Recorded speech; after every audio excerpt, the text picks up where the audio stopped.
Bismillahirrahmanirrahim. Assalamualaikum warahmatullahi ta'ala wabarakatuh. Alhamdulillahi rabbil alamin. Wassalatu wassalamu ala asyrafil anbiya wal mursalin wa ala alihi wa sahbihi ajma'in. Allahumma aftah alaina hikmataka wansur alaina min khazaini rahmatika ya arhamar rahimin. Rabbi israh li sadri wa yassir li amri wahlul 'uqdatam min lisani yafqahu qawli. Rabbi zidna ilman warzuqna fahman insyaallah. Saudara pengacara memperkenalkan saya yang panjang lebar tadi, Haji Kus, timbalannya di Ketua Kawasan, hadirin muslimin muslimat, ketua pemuda ke, muslimat ke, Dewan Ulama ke, dan hadirin sekalian lah. Yang kat luar sana kosong ada lagi, kalau nak tengok tuan masuk dalam. Kalau nak tengok lah, kalau tak nak tengok, nak dengar suara je tak apa, duduk luar. Takut ada nyamuk kat luar sana. Saya mengucap syukur kepada Allah Subhanahu Wa Taala kerana dengan izin Allah Subhanahu Wa Taala kita dipertemukan oleh Allah dalam majlis, mudah-mudahan dirahmati oleh Allah Subhanahu Wa Taala. Marilah kita sama-sama mengikhlaskan niat kita, pertemuan kita ini. Kita nak cari redha Allah Subhanahu Wa Taala, nak cari keberkatan dalam hidup, dan kita nak menyatakan kasih sayang kita kepada negeri negara kita, supaya ianya dapat, kalau tidak dibersihkan, dikurangkan daripada ataupun diminimalkanlah isu-isu rasuah ini. Mungkin nak hapus agak mustahil dalam kehidupan manusia, selagi manusia bergelar manusia ni payah. Tapi kita tidak boleh berhenti daripada berusaha mencari jalan supaya kehidupan kita ini terutamanya bersih daripada perbuatan haram, perbuatan munkar, perbuatan rasuah. Tambah-tambah lagi negeri dan masyarakat kita. Saya 33 tahun diizinkan oleh Allah Subhanahu Wa Taala berkhidmat sebagai pegawai BPR, dan kemudian diganti ataupun ditukar kepada SPRM. Daripada 33 tahun, 2 bulan 11 hari sebenarnya, 24 tahun saya buat dalam bidang operasi, bidang siasatan lah, daripada pegawai siasatan sampai habis tertinggi pengarah siasatan. Pegawai siasatan tekanan, timbalan pengarah negeri, timbalan pengarah siasatan, sampai pengarah siasatan habis. Siasatan 24 tahun. Maknanya kalau undang-undang lama tu, pejam mata pun saya boleh bercakap lah. 24 tahun buat kerja tu, tak tahu nak panggil pakar apa lagi, dah habis lah. 10 tahun kemudian, 5 tahun saya buat pencegahan, 5 tahun lagi saya buat pengurusan. Jadi yang 5 tahun terakhir ni pengurusan, dan saya fokus kepada pembangunan pejabat-pejabat SPRM. Alhamdulillah saya dapat selesaikan beberapa pejabat, dan akhirnya saya digelar sebagai tokoh pembangunan lah dalam SPRM ni. Daripada tak ada 40 tahun lebih kita menumpang merempat di pejabat-pejabat, sewa dan sebagainya, akhirnya kita boleh duduk di pejabat sendiri. Itu orang tak tahu. Orang tahu mengatakan, oh SPRM tak buat kerja dia, BPR tak buat kerja dia. Susah payahnya tak ada yang tanya, cukup orang ke, cukup pegawai ke, cukup duit ke. Tak pernah orang tanya. Yang kena tanya, kena marah. Kepakaran ada ke? Knowledge ada ke? You nak siasat kewangan, you ada accountant yang bertauliah ke? You nak siasat projek, you ada engineer yang bertauliah ke? Kita nak buat MRR tu, jambatan dulu, kita terpaksa appoint university bayar berapa banyak. Kita bukan reti, kita tak ada kepakaran. Dulu pegawai SPRM, siapa saja yang lepas interview masuk kerja pegawai BPR. Saya seorang tahun 82. Seorang saja dalam SPRM yang kelulusan chartered accountant. Sampai kawan-kawan saya kata, mu gila orang kerja dengan SPRM. Apa nak dapat accountant, chartered accountant kerja SPRM? Tuan-tuan tahu accountant negara sekarang ni, nombor 1, Cik P, Datuk Cik P tu classmate saya. Timbalan dia Azmi, siapa kerja accountant? Azmi, classmate saya.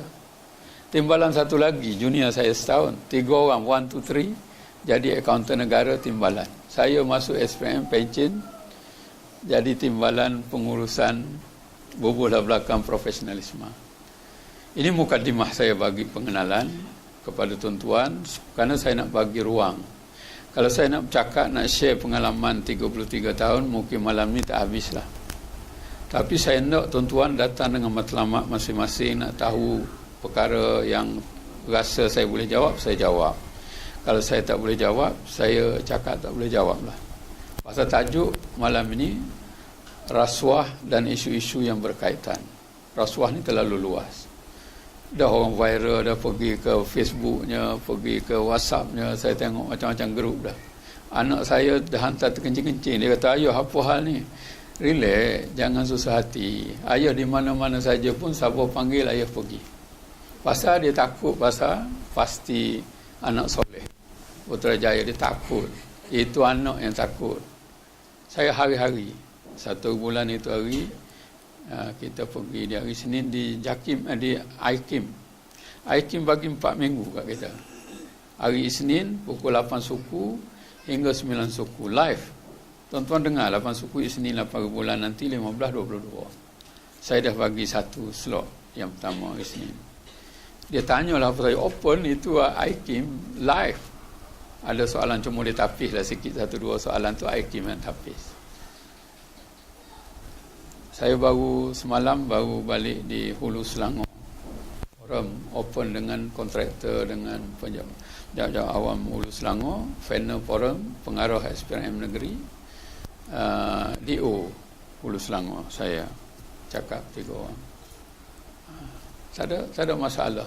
Besok saya akan ke Sarawak 2 hari dengan semua presiden lawyer Sabah, presiden Sarawak, semua dianjur oleh IDS. IDS bawa pergi sana. Tak apa, saya pergi. Setakat yang boleh kita cakap, kita cakap. Kita takut kita tak menyampai kebenaran, itu yang kita takut. Sebab tu kaedah malam ni saya bagi sedikit pengenalan apa itu rasuah dari segi undang-undang, bukan rasuah dari sudut yang kita fikir lain. 2 rasuah ni, satu dari segi agama memang ar-rashi wal murtasi finar.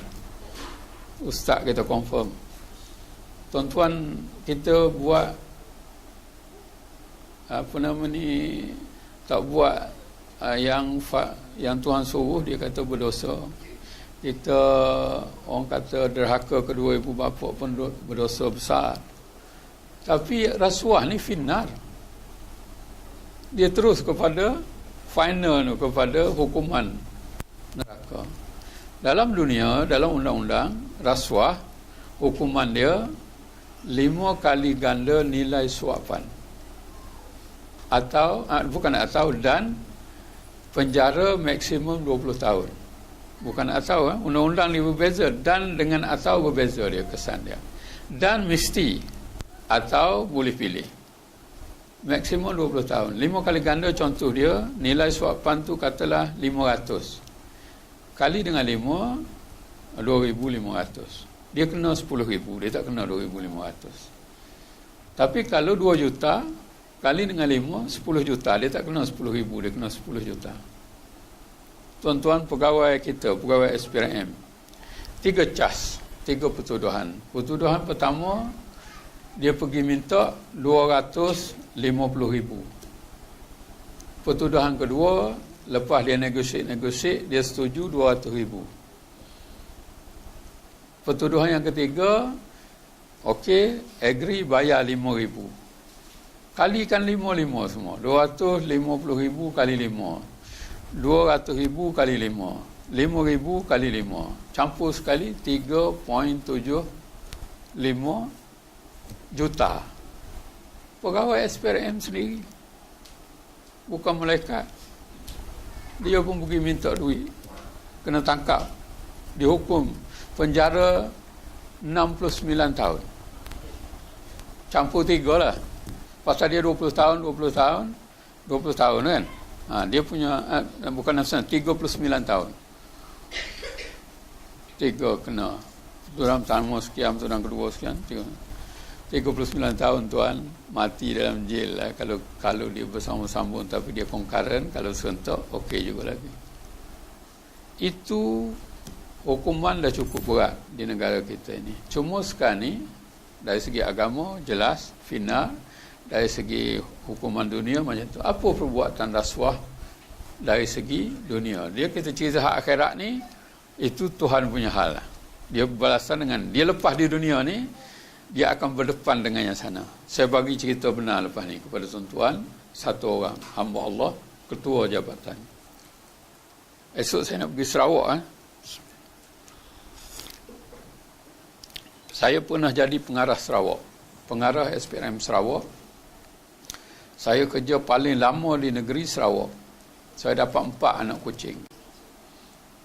4 anak kucing. Orang kata main kucing. Yang beranak di kucing lah. Saya panggil anak kucing 4. 2 lelaki, 2 perempuan. Lama tak lama saya berada di Sarawak. Munya ada orang Sarawak situ, saya boleh kelakar Sarawak. Boleh bercakap Sarawak. Kerana lama duduk sana. Di Sarawak ni ada satu kes, satu ketua jabatan. Saya pengarah ketua jabatan juga.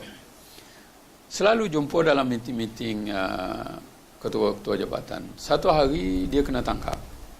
Bila dia kena tangkap, bawa ke pejabat dan pegawai yang in charge tu mari jumpa saya selepas dia buat proses, semua proses siasatan selesai. Jumpa saya, dia cakap, tuan, orang ni nak jumpa tuan. Dia menangis-nangis nak jumpa tuan.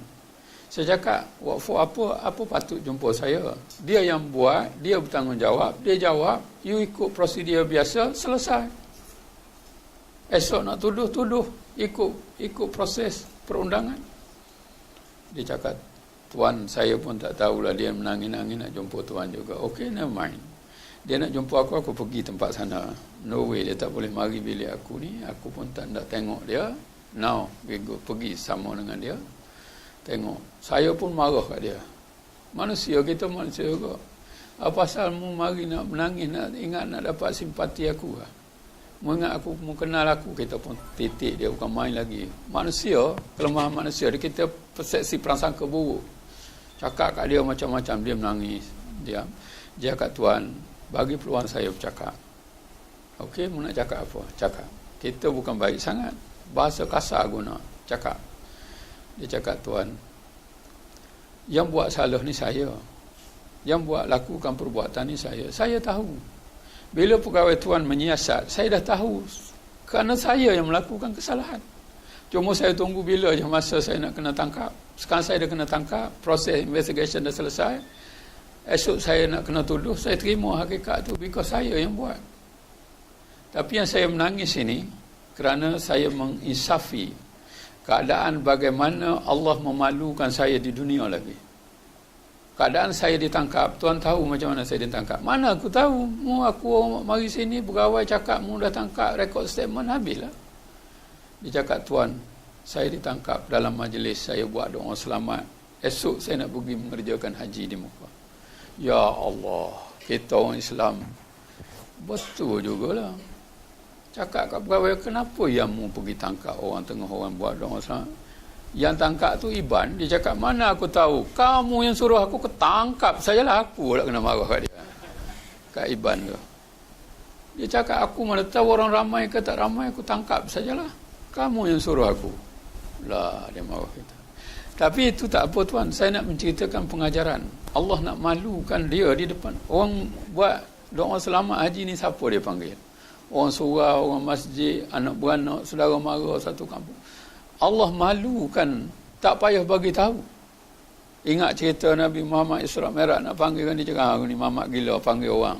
Tapi akhirnya itu berlaku kepada kehidupan dia. Allah malukan di dunia dalam keadaan yang macam tu. Kita pun naik, bangun pening kepala, orang nak pergi tiket dah ada, macam mana nak pergi haji, sekarang Allah cabar you.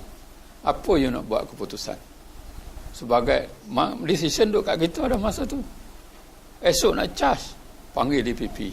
Orang yang bagi konsen untuk pertuduhan, tuan, kita pula panggil tuan kat DPP. Ini keadaan sebenar, macam mana orang nak pergi Mekah, ada tak possibility boleh dia pergi Mekah? Kerana mungkin dia pergi bertaubat, kata Tuhan maaf dia, kita pun tak tahu.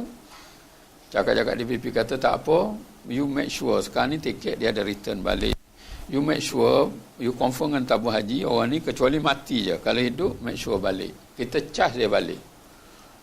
DPP bagi ni, okey, kita release pergi dia. Bagi dia pergi haji, pagi tu, dan balik, dia charge. Dibuat pertuduhan, tengok kesedaran dia. Pertuduhan, bercara 4-5 tahun, hilanglah saya balik ke sini, saya pun tak tahu apa cerita.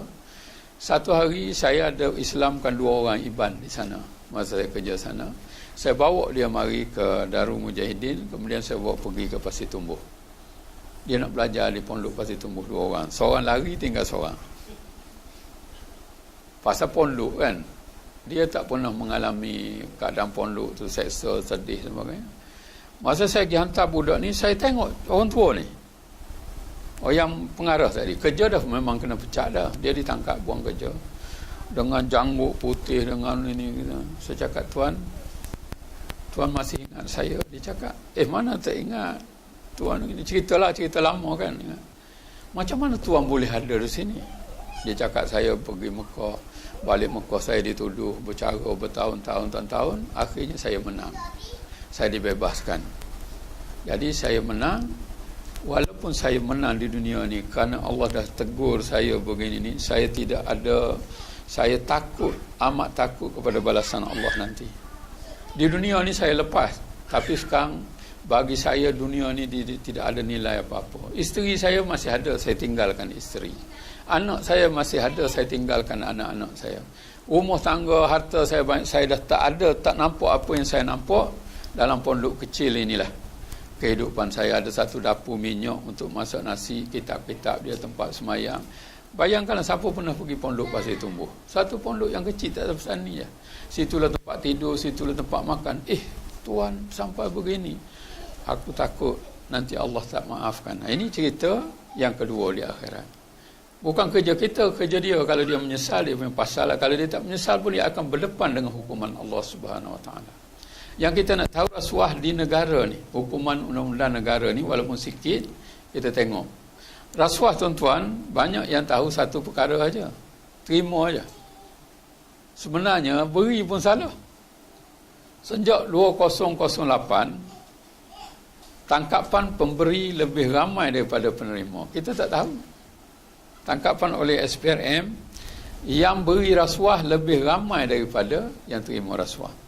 Tahun ni saya tak tahulah, saya tak ambil data. Tapi data very transparent. You pergi ke portal SPRM, you boleh tengok siapa yang kena tangkap.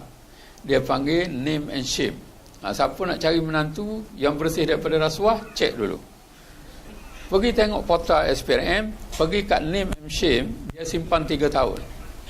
Orang yang ditangkap SPRM ada dengan gambar, dengan kesalahan, dengan hukuman, dengan tarikh tangkap, dengan pertuduhan, semua ada. Tuan-tuan tak tahu. Jokok pekerjaan dia apa semua ada. Di bawah name and shame. Itu di bawah KRA pencegahan rasuah. Malu tak malu pun tak kisah. You boleh tengok. Boleh cek, ada IC, ada nama, boleh tengok. Itu di dunia lah tangkapan. Itu yang orang tahu. Ingat terima saja tak. Beri also salah. Satu jenis kesalahan. Beri atau terima bukan rasuah. Rasuah tu ialah, interpretation kesalahan rasuah ialah any person, sesiapa saja, give or receive, beri atau terima, any gratification, apa-apa suapan. Yang ni orang confuse. Dia ingat suapan dengan rasuah ni lah sama. No. Rasuah ini ialah perbuatan sesiapa yang memberi atau menerima suapan. Apa itu suapan? Suapan dia ada list yang panjang. Satu muka surat. Suapan tu can be money, duit, boleh jadi jawatan, boleh jadi sek, boleh jadi perkhidmatan, boleh jadi komisen, boleh jadi derma, boleh jadi apa-apa hadiah. Semua tu senarai yang panjang, itu senarai jenis-jenis suapan. Jadi mana-mana orang yang memberi atau menerima suapan, yang ketiga dia untuk melakukan atau tidak melakukan suatu perbuatan, maka itu dikatakan rasuah. Itu jenis kesalahan yang pertama. Sekarang ni dia okey, any person kenal, okey Haji Kus, misal contoh Haji minta maaf, Haji Kus. Suapan apa? Duit ke, sek ke, komisen ke, hadiah ke, anyone lah, katalah hadiah. Haji Kus bagi hadiah kepada Datuk Rahim. Bagi, kalau dia bagilah, ataupun Datuk Rahim terima hadiah daripada Haji Kus. Untuk melakukan apa? Untuk bagi lesen percuma? Ataupun untuk tak saman kerana Haji Kus tak ada lesen? Melakukan bagi lesen percuma. Tidak melakukan, tidak menyaman. Itu. Jadi, kena 3 ingredient ni kena proof. Dia panggil ingredient atau intipati. Penerima ada, suapan ada, favor ada. Favor lah tu. Melakukan, tidak melakukan, itu favor. Saya bagi interpretation rasuah ni supaya kita jangan keliru. Kita cakap rasuah-rasuah, orang tanya apa rasuah? Maka duit. Gitu jawab dia. Tapi sebenarnya dalam undang-undang, tadi agama saya dah cakap dah kan. Agama ni kena ikut interpretation Allah dan Rasul. Dia akan menjawab. Tak payah campur tangan lah kita. Biarlah dia dengan Allah. Kita nak tegur ya. Okey, ni dari segi undang-undang. Beri atau terima suapan, ada balasan dia. Balasan tu sama ada melakukan atau tidak melakukan suatu perbuatan. Melaku ni macam beri. Kalau saya boleh bagi kontrak, saya bagi kontrak. Tidak melakukan ni, saya sepatut saman, saya tak saman. Ada? Saya sepatut tak lulus, saya lulus. Itu melakukan nama dia. Jadi ada favor dia, favor atau balasan. Itu kategori kesalahan yang pertama mengenai rasuah. Bila kita bercakap macam ni, kita nampak cerdik sikit pasal dia, kita tahu undang-undang, kita tak cakap kosong. Okey. Yang pertama. Yang kedua, kesalahan rasuah di bawah undang-undang. Saya cerita undang-undang, 2 saya bagi agama undang-undang. Yang kedua, kesalahan menggunakan kedudukan atau jawatan. Beza, kedudukan atau jawatan untuk kepentingan peribadi, saudara atau sekutu. Pening tuan-tuan. Orang kata dalam undang-undang rasuah, penyelewengan, salah guna kuasa. Dia pakai umumnya. Tak ada. Penyelewengan tak ada, salah guna kuasa tu, inilah salah guna kuasa. Menggunakan jawatan atau kedudukan untuk kepentingan peribadi, saudara, sekutu. Peribadi kita lah, saudara. Apa interpretation saudara di dalam undang-undang? Sampai jauh mana saudara? Saudara ke atas. Ke atas sampai satu nenek tuyuk ke atas. Atau ke bawah. Anak, cucu, cicit, cium-cicit ke bawah. Itu satu kategori. Yang kedua, kiri kanan. Adik-beradik kita, adik-beradik bini kita. Dia paling jauh pun saudara ni sampai tahap sepupu. Lebih kurang gitulah, sepupu. Berapa ramai kita tak kenal sepupu?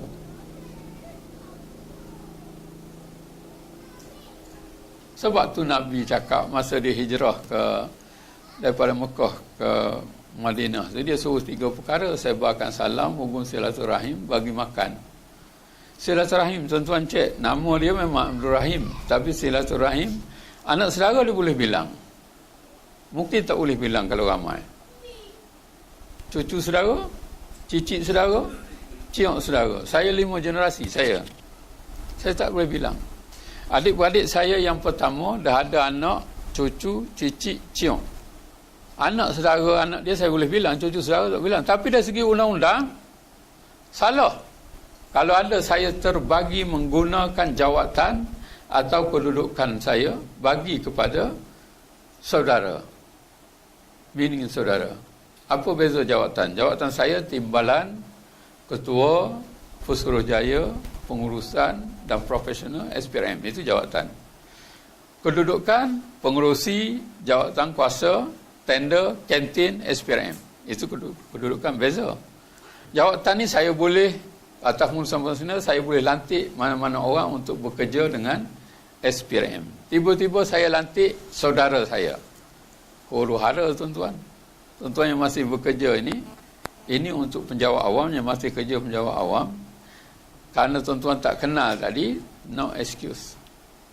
Kalau boleh dibuktikan itu saudara tuan-tuan, tuan-tuan menggunakan kedudukan tuan-tuan, pergi masuk dalam kesalahan rasuah. Ini dia tak tahu. Kalau dia qualify, dia ada dua qualify ni. Satu dia declare, yang dua dia tak tipak. Itu yang berlaku kepada Sarawak yang kita letih nak menyiasat. Dia tahu undang-undang, dia declare. Dalam ni ada saudara saya dan saya keluar daripada masyarakat. Buatlah keputusan sebaik mungkin. Apa nak kena? Pasal dia tahu undang-undang. Tadi yang saya cakap ni, yang tak tahu undang-undang tadi, dia buat. Dia kata, mana tuan saya tak tahu undang-undang? Pergilah, ignorant of the law, not the excuse. You masuk dalam. You double line kat sini, you cross. Ada polis tahan. Tuan lalu double line. Allah, saya tak tahulah sini ada double line. Boleh excuse. Kalau dia nak saman-saman je. Kalau dia nak bagi nasihat, Alhamdulillah.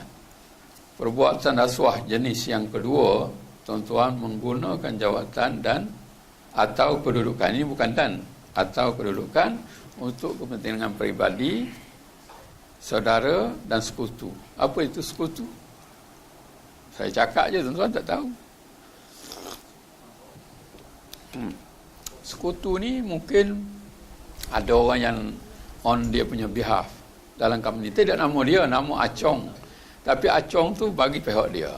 Misalnya, dia bukan saudara, bukan dia bukan pupu-pupu kita, tapi dia orang lain suku sakat, tapi dia jaga kepentingan kita dalam tempat lain. Ini yang masalah. Ini baru kesalahan rasuah, tuan-tuan. Saya tak ada berhajat nak mengajar undang-undang ke tuan-tuan, tapi biar sedikit sebanyak bila kita bercakap, kita cerdik sikit pada orang lain bila kita tahu undang-undang. Itu yang kedua. Yang pasal tuan-tuan nak tanya ni, kesalahan jenis mana satu ni? Yang ketiga, pasal dia kata daripada Penang sampai ke Bukit kan. Saya nak bagi tahu lepas pada ni, kalau tuan tanya kata tanya, saya tak jawab. Jenis yang ketiga, tuan-tuan, ialah any person. Yang kedua tadi public servant, pegawai awam yang menggunakan kedudukan dan jawatan ni. Dan pegawai awam, tuan-tuan kena tahu apa makna pegawai awam dalam akta ini. Pegawai awam dalam akta termasuk persatuan belia, ahli politik, itu pegawai awam. Bukan pegawai awam yang kerja pejabat je. Dalam interpretation of law, dalam law akta Suruhanjaya Pencegahan Rasuah, pegawai awam ni mana-mana badan yang berdaftar dengan pendaftar macam parti. You pegang jawatan parti, you pegawai awam mengikut akta. Jangan main-main. You pegang jawatan dalam persatuan belia, you merasa, pejabat awam.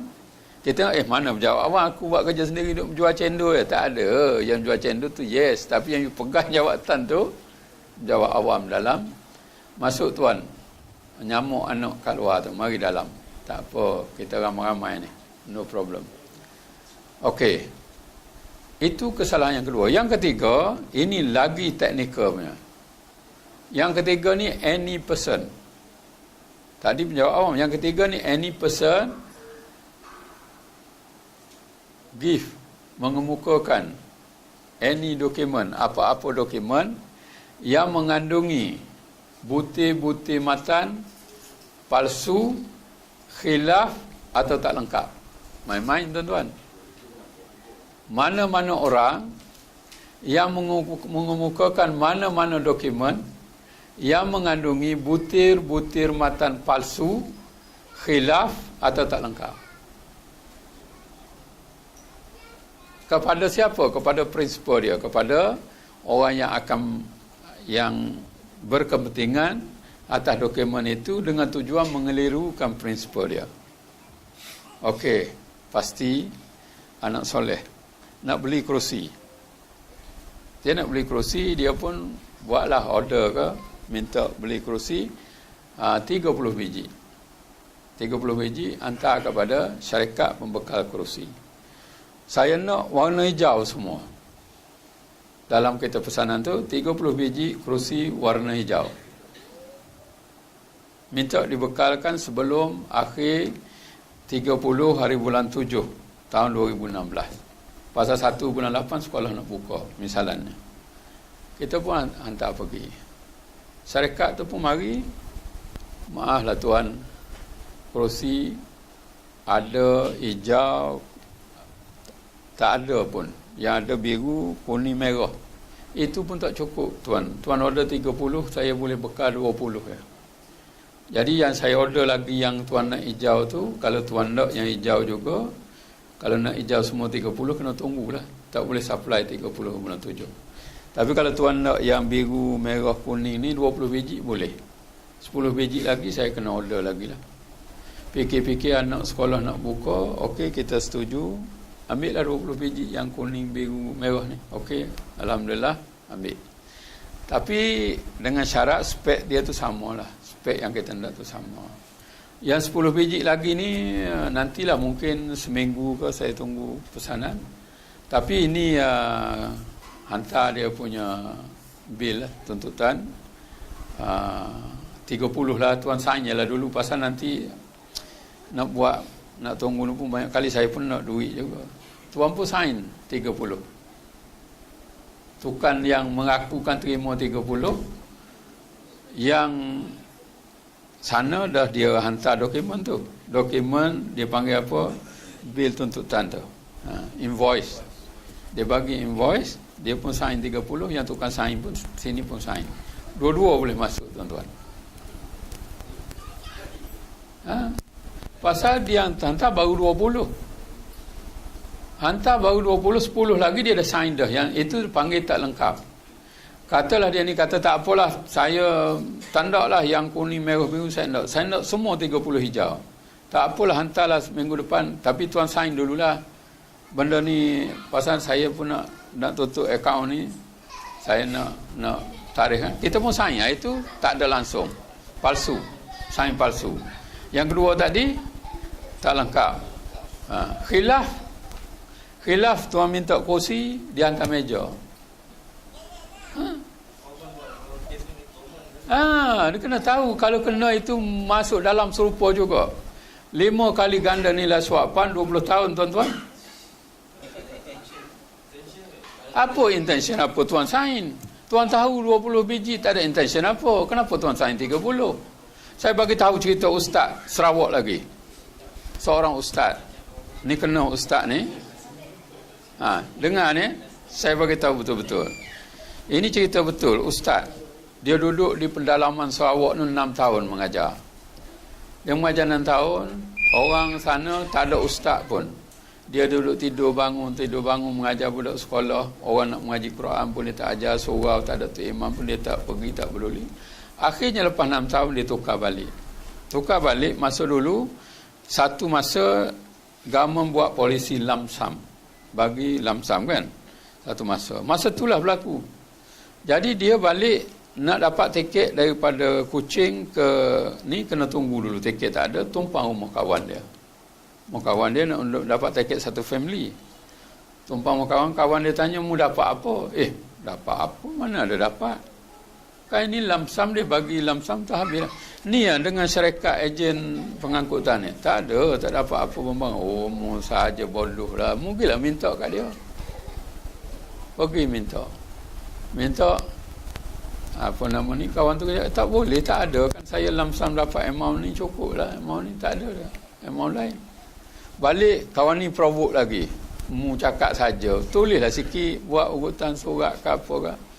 Dia pun pergi tulis surat. Kawan tu kata tak boleh bagi. Because ni lamsam cukup-cukup. Kalau 1,400 ni lah, saya pun tak dapat apa. Dah 2 kali pergi, kawan tu telefon BPR masa tu.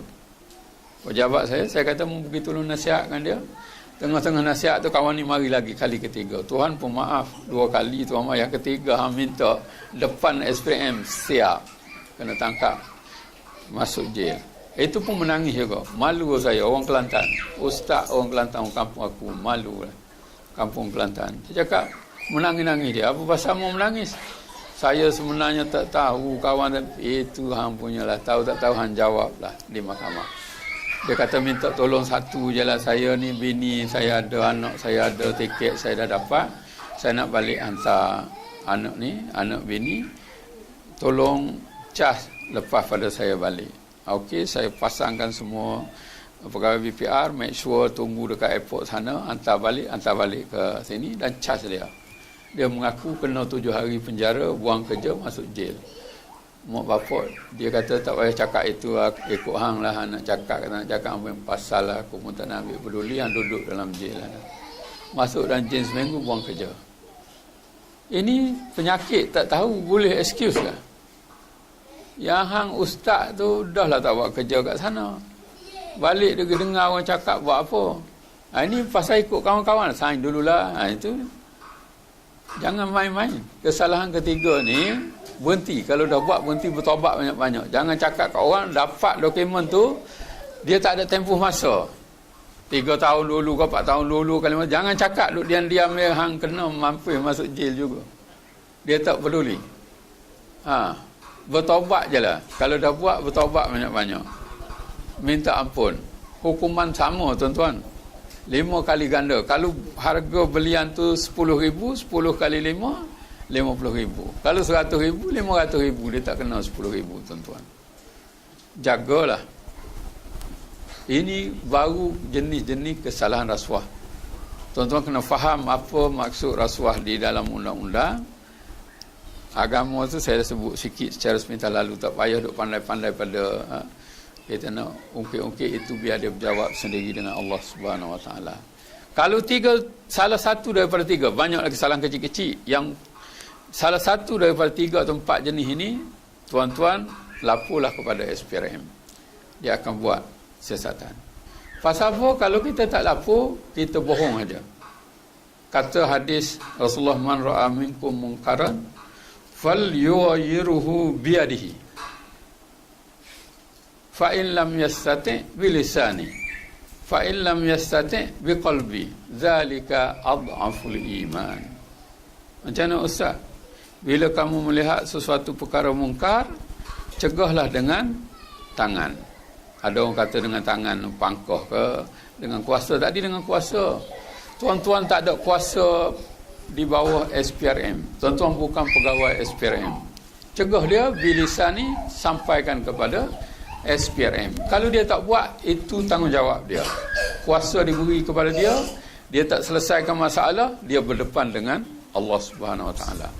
Ketua pengarah SPRM, pegawai SPRM, bila dia lantik, bersumpah dengan wallahi, watallahi, wabillahi. Itu yang kita tak sanggup. Jangan salahkan pegawai SPRM. Dia tak sanggup nak berdepan dengan Allah Subhanahu Wa Taala. Jangan kita duk tuduh-tuduh dia, besok kita nak pergi minta maaf kat dia, tak dapat. Dia bersumpah dengan nama Allah. Tuan-tuan, ada jawatan lain selain daripada yang besar-besar yang pergi depan agung. Dalam SPRM, dalam pelantikan dia, sumpah dengan nama Allah. Orang yang ada iman, orang yang ada agama, yang ada tahu, dia tak berani buat benda tak betul. Kalau dia buat juga, berdepan dengan Allah Subhanahu Wa Taala. Jangan susah hati. Nombor 1, nombor 2, nombor 3 keluar pun tak ada masalah. Yang lain semua bersumpah dengan nama Allah. Tuan-tuan, bagi kepercayaan kepada dia. Semua sekali pegawai. Kita nak sign pelantikan jawatan dengan sumpah dengan nama Allah. Saya tak sanggup berdepan dengan persoalan, bersoal jawab dengan Allah. Begitu juga dengan sahabat-sahabat saya yang lain. Tak ada dalam sejarah hari ini, kecuali yang saya tahu dalam jabatan, nombor 1, nombor 2, nombor 3 keluar sekali. Tak ada. Tan Sri Abu Qasim, Datuk Syukri dengan Datuk Mustafa Ali, 3-3 2008 keluar. Hari ini berapa bulan 8? Sejarah. Alhamdulillah, maknanya ketegasan saya berdoa kepada Allah Subhanahu Wa Taala supaya sahabat-sahabat saya ni betul-betul berpegang kepada sumpah dia. Jangan besok dimakan sumpah. Dan yang lain-lain sama. Tuan-tuan tak payah hugut dia, tak payah kacau dia. Dia akan buat kerja yang sama. Dia akan ikut undang-undang itu. Kalau undang-undang cakap macam tu, dia buat macam tu. Kalau dia tak buat, dia bukan berdepan dengan menyalahi undang-undang dan peraturan, dia berdepan dengan melanggar sumpah dengan Allah Subhanahu Wa Taala. Saya bercakap kepada pegawai-pegawai saya pengurusan dan profesional, tiap-tiap yang baru dilantik, saya akan bercakap benda ini. Bila you mengambil tanggungjawab dalam SPRM, mu yang cari, mari kerja. Bukan aku hampa kapet merah tu datang sini. Kamu yang pilih. Kalau kamu nak berhenti hari ni. Jangan teruskan perjuangan kalau kamu penakut. Sebab tu Datuk Supri kata, SPRM bukan tempat penakut, bukan tempat penakut, tempat ni. Because kita akan berdepan dengan janji-janji sumpah dengan Allah dan juga dengan tanggungjawab amanah. Ini yang saya sebut dari segi kesalahan. 3 jenis kesalahan utama. Saya tak nak panjangkan lagi. Saya nak berhenti setakat tu. Saya nak tengok market lah. Apa yang tuan-tuan nak tahu sebenarnya daripada saya malam ini? Saya kat mana-mana pun saya open macam ni. Saya baru ni dengan pelajar-pelajar di Cyberjaya. Baru lepas dengan ni semalam dengan Hulu Selangor. Sebelum, boleh kata hari-hari lah, saya bagi ruang. Kalau saya nak bercakap lama, tak ada faedah, tak ada manfaat bagi tuan-tuan. Sekarang yang tersangkut dalam diri dan hati tuan-tuan. Tapi yang saya pesan, jangan lupa tanggungjawab dan amanah kita. Sebab tu saya bila pencen, saya join Yayasan Anti Rasuah Malaysia. Berkebetulan orang lantik saya jadi presiden. Saya sedar saya dah tak ada lagi kuasa tadi. Kuasa undang-undang saya tak boleh nak tangkap orang, saya tak boleh nak siasat, tak boleh apa dah. Tapi saya ada kuasa bercakap. Jadi sebab tu saya kempen 1 juta ahli. Walaupun ahli sekarang baru ada 3,500 orang lebih lah. Dah lebih ramai daripada pegawai SPRM. Pegawai SPRM keanggotaan 2,900, baru ada 2,700. Saya join yayasan 19 hari bulan 3, sekarang dah ada 3,500. Saya harap tuan-tuan jadi ahli semua. Pasal keahlian tak kira, dia pegawai kerajaan ke, dia ahli politik ke, dia orang Cina ke, dia orang Melayu ke, siapa nak jadi ahli, kita bagi open jadi ahli. Ahli sukarelawan free of charge. Kalau nak jadi ahli, nak bertanding, nak ambil pos presiden, bayar yuran dia RM30 pendaftaran, RM50 tahunan. Ataupun yuran ahli seumur hidup RM200. Yang tu boleh bertanding jadi presiden. Sekarang ada 98 orang baru yang tu. Jadi kalau tuan-tuan minat nak bertanding, nak pegang jawatan presiden, naik presiden, pos dia presiden, timbalan presiden, naik presiden 3 orang. Lepas tu setiausaha bendahari. Itu yang besar-besar AJK. Adalah JK 45 orang, presiden boleh lantik 3 orang bagi itu. Jadi kalau nak pos tu, ahli berdaftar. Kalau tidak, yang lain ahli sukarelawan free of charge, isi borang saja.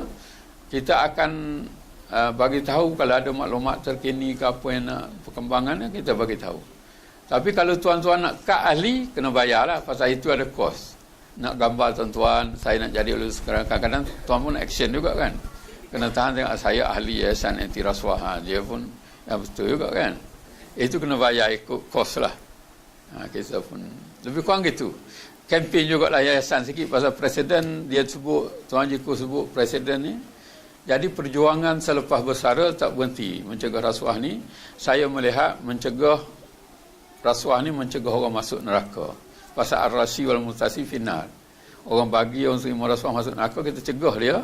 Kita cegah orang masuk neraka. Kerja mulia lah pada saya. Jadi daripada tidur takati tu baik bercakap kan. Bercakap je. Cakap dia jaga. Sekarang tanya.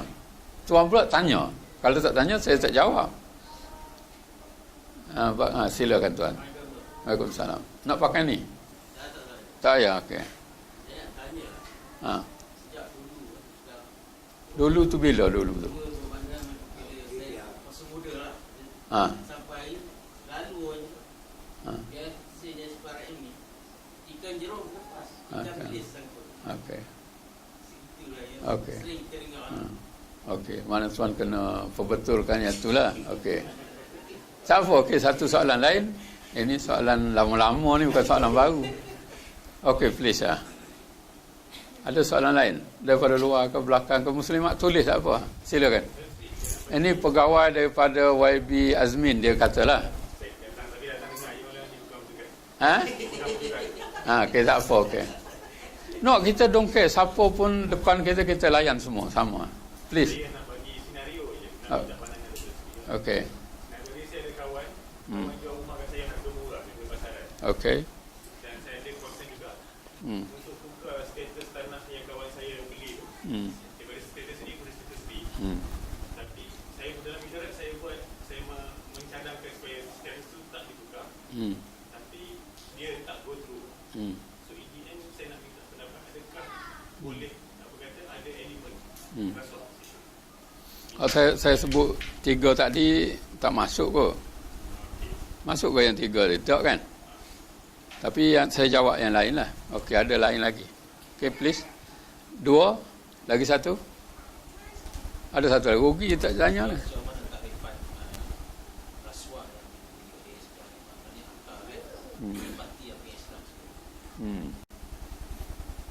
Okey.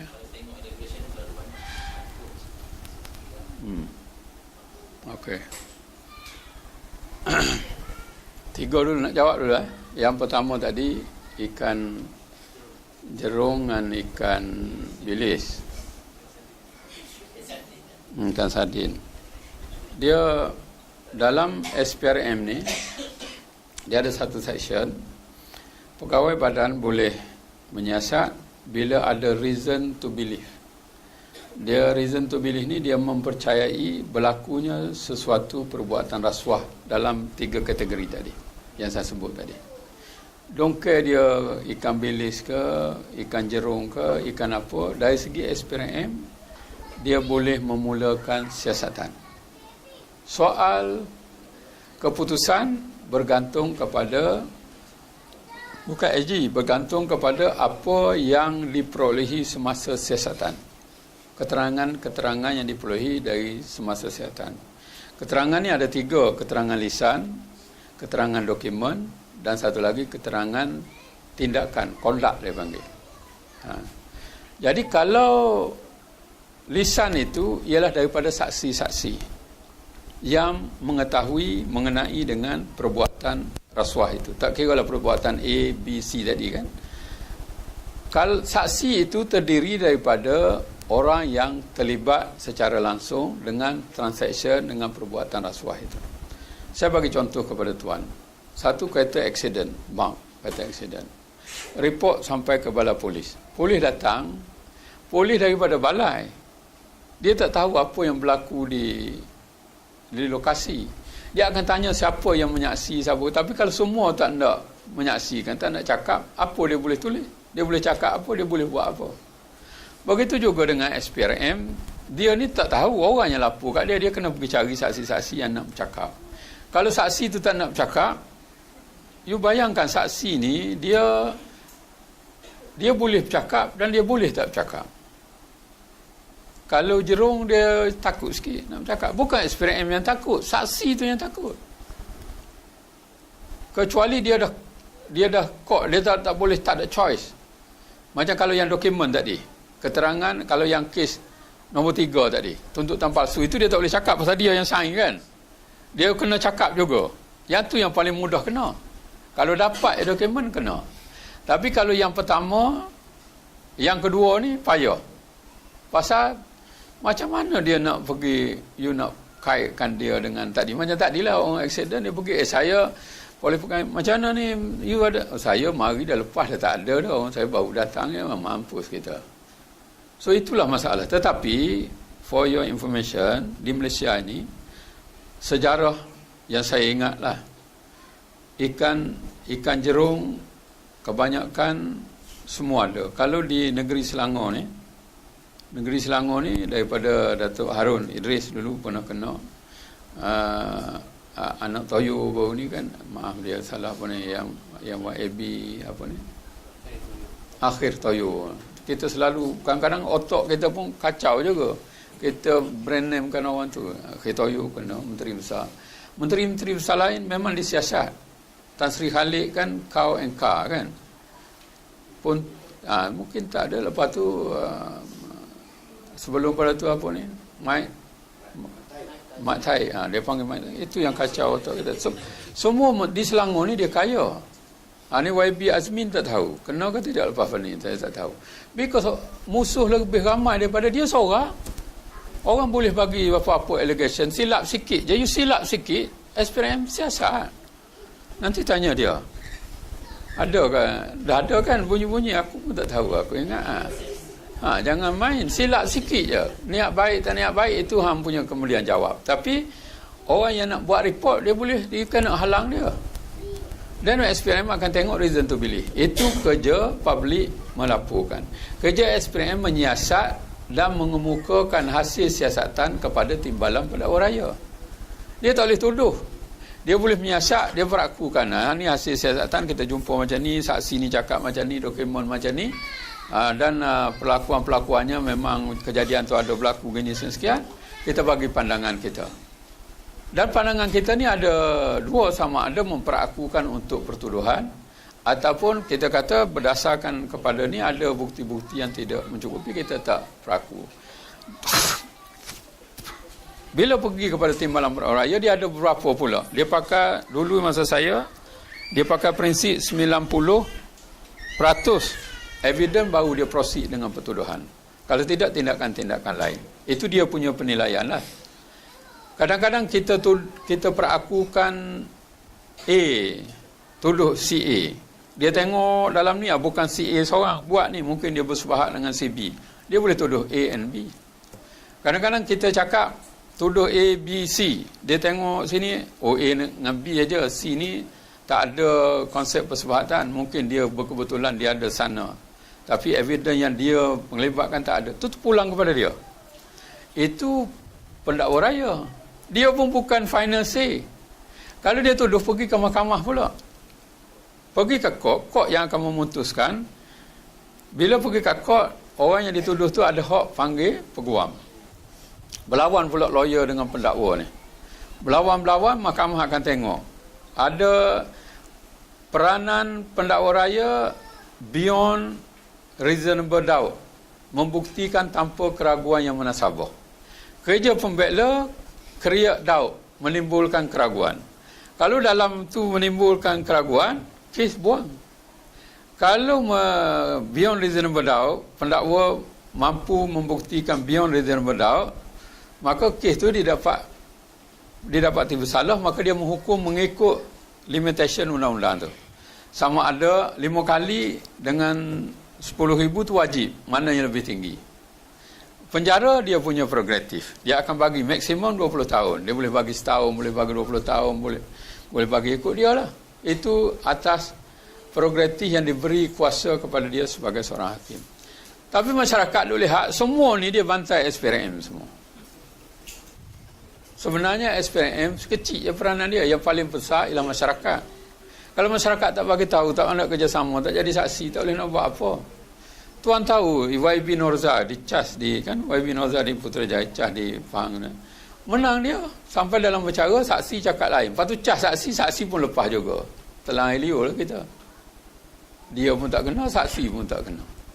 Pasal saksi boleh belok di mahkamah, boleh juga belok semasa investigation. SPM kutip je. Sekarang ni ada satu kes, dia pergi ambil statement, dia mesti under oath, sumpah. Jadi cakap tu benar. Kalau tak benar, dia pula memberi keterangan atau statement palsu. Boleh dituduhkan itu. Masuk benda tu bampu kan. Dia pun larang aku cakap kan.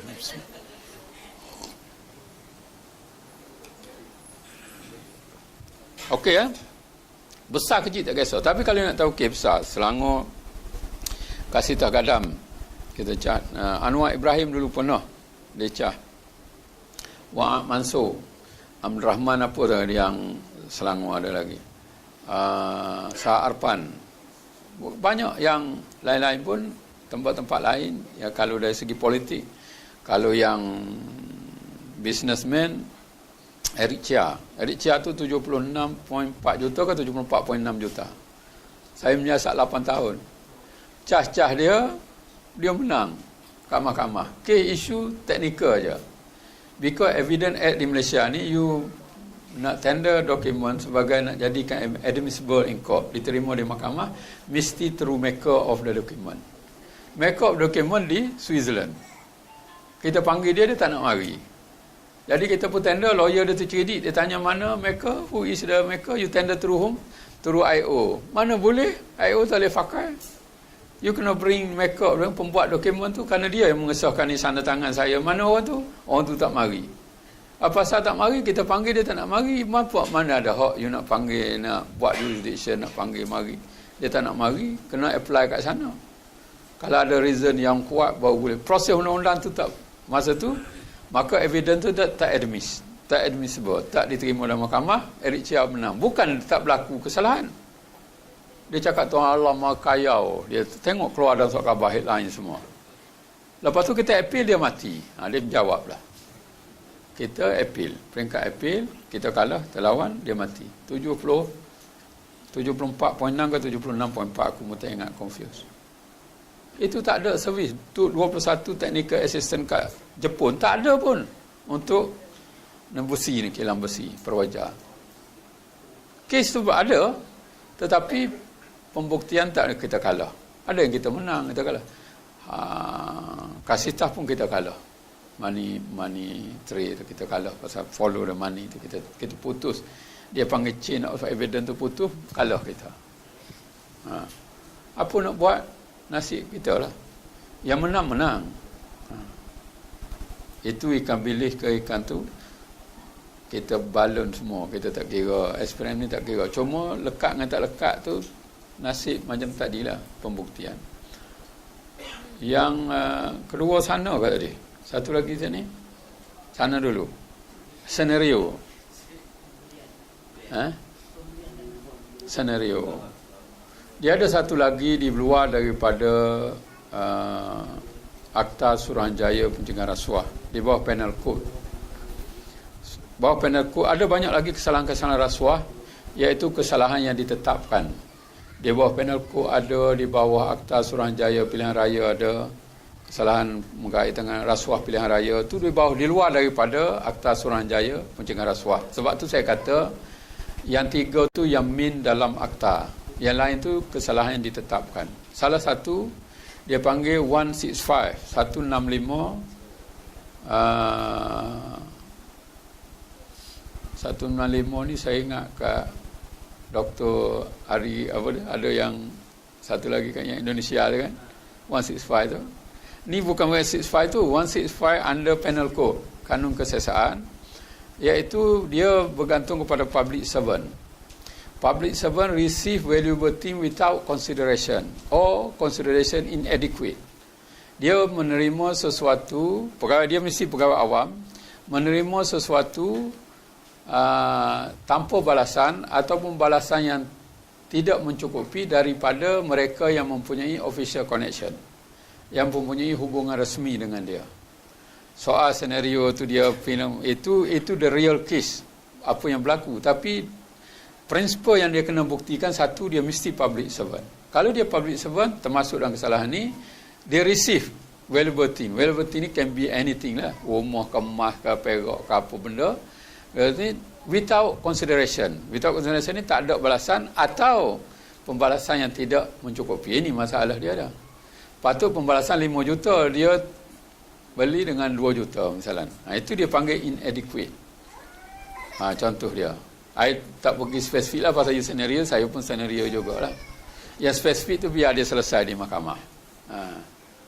Itu keadaan dia. Itu kesalahan di bawah Penal Code, di bawah Section 165 terhadap pegawai awam yang menerima sesuatu daripada yang ada official connection. Kena proof official connection. Official connection tu can be anything lah. Kalau ia ada urusan resmi dengan pejabat tu, ia ada apa-apa, terpulang kepada hasil siasatan tu. Hasil siasatan tu kena proof. Kalau dia tak boleh proof official connection, kes tu tak boleh pergi. Akan kalah lah. So, peguam akan create doubt bagi setiap intipati tu. Kalau dia boleh create doubt, lepaslah. Kalau dia tak boleh, berlaku macam bekas MB kita lah, MB Selangor tu. Dia 165 tu, under 165. dia minta maaf semua kepada rakyat Selangor. Memang dia bukan bawa rasuah yang besar, yang akta, tapi di bawah ni. Ada lagi orang selalu tanya kesalahan rasuah di bawah akta pilihan raya tu. Itu lain punya cerita lah. Itu kalau ada soalan saya jawab kemudian. Itu yang satu lagi tadi mana dia? Lupa dah aku lah. Tanya apa ni? Tu lupa lah. Tu kena tanya mufti. Itu aku mufti. Aku anak murid mufti, tak berani jawab lagi. Nanti aku tanya mufti lah. Saya duduk belajar dengan Dr. Zul, mufti wilayah. Saya tak buat comparison antara Islam dengan undang-undang sekarang ni. Pasal undang rasuah ni sebenarnya di bawah takzir, dia bukan bawah hudud. Jadi di bawah keputusan pemerintah. Negara kita, negara lain-lain. Tapi dua-dua tu rasuah tu salah.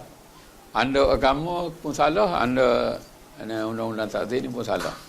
Sama ada ikut ke tak ikut, kena tanya mufti lah, aku tak boleh jawab yang tu. Belum sampai tahap menjawab lagi lah. Mungkin nak tanya Tok Guru dulu lah. Tapi saya belajar masa dulu pernah Ustaz Mat di Perak no. Ahmad Awang, masa dia kerja JAKIM tu, dia buat satu paper tentang hukuman kesalahan rasuah ni. Dia kata memang itulah, dia bukannya hudud, dia memang takzir, terpulang kepada pemerintah pada masa tu, dan hukuman dia boleh sampai bunuh. Boleh sampai bunuh. Tapi dia cadangkan yang paling berkesan, tapi kita tak buat apa ni, pasung.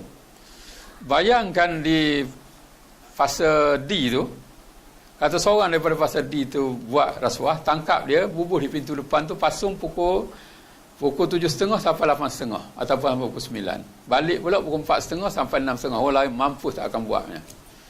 Boleh. Bubuh pasung sini. Inilah pelaku rasuah, mengambil sekian-sekian, tak pasung dia situ. Yang lain mampu. Ni pasal tak bukan menghukum masuk penjara, siapa tahu.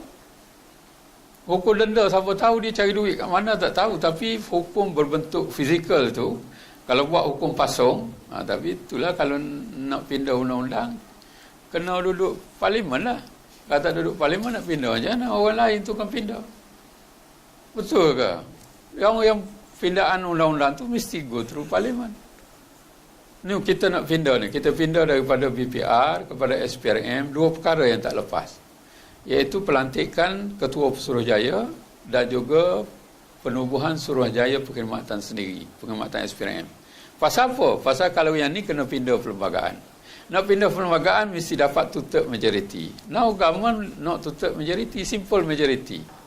Dia tak boleh nak pindah. Kena pindah perlembagaan, dapat two-third majority. Sekarang kita diperintah oleh simple majority ni. Bukan two-third majority.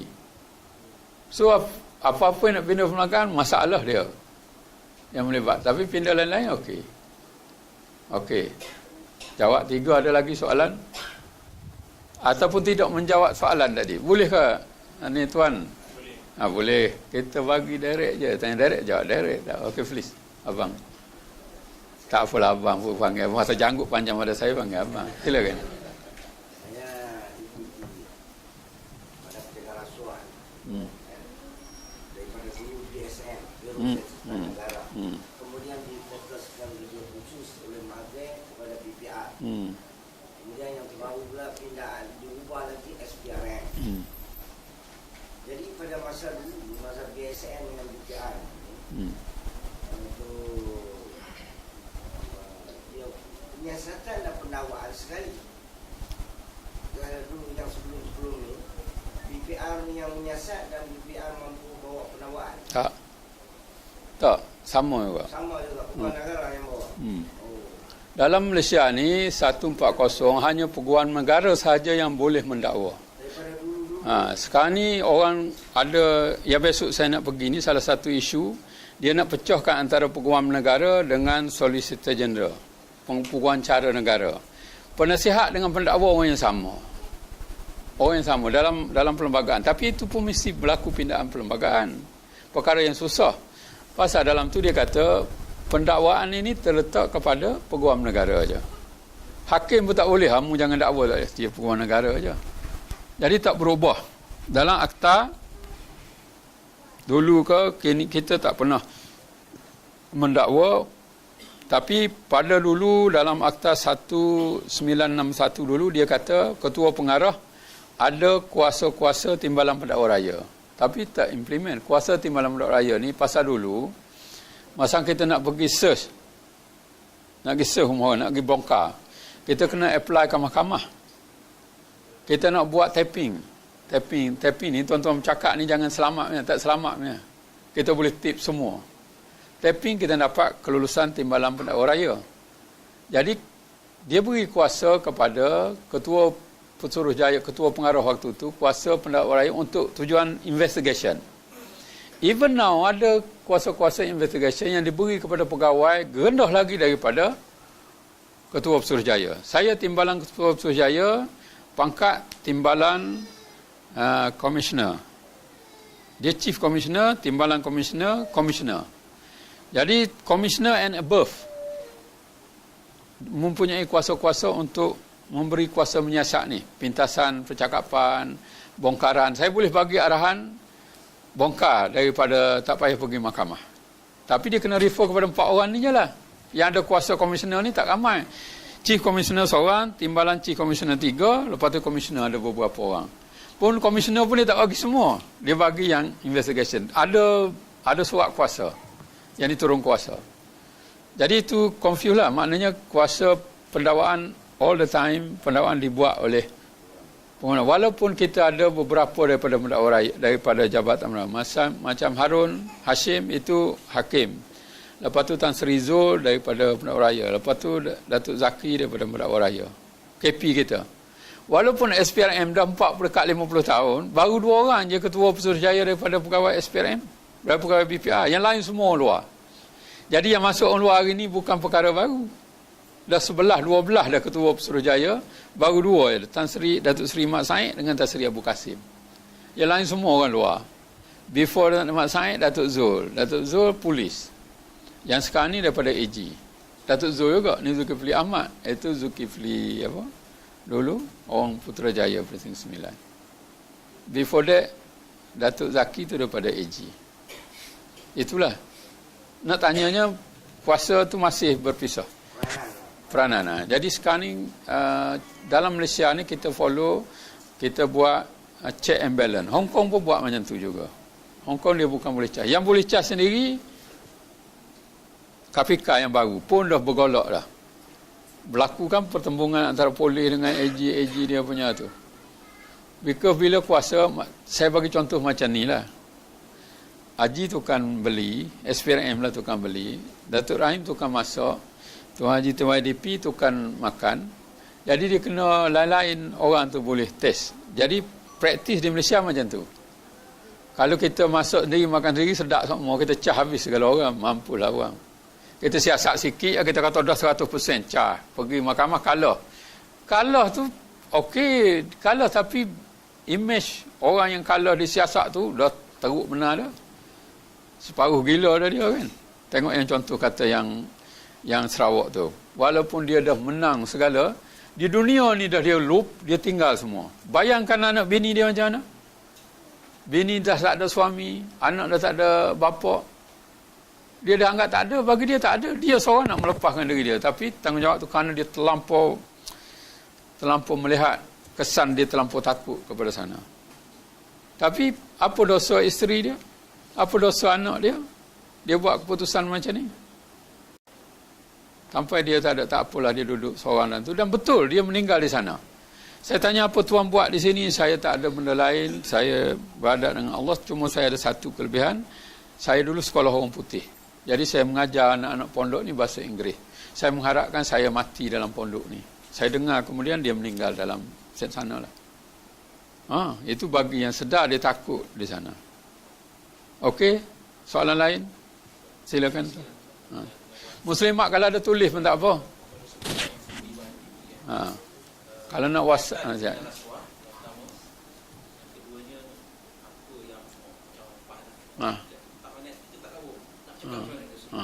okey. Respon kita yang sebaik.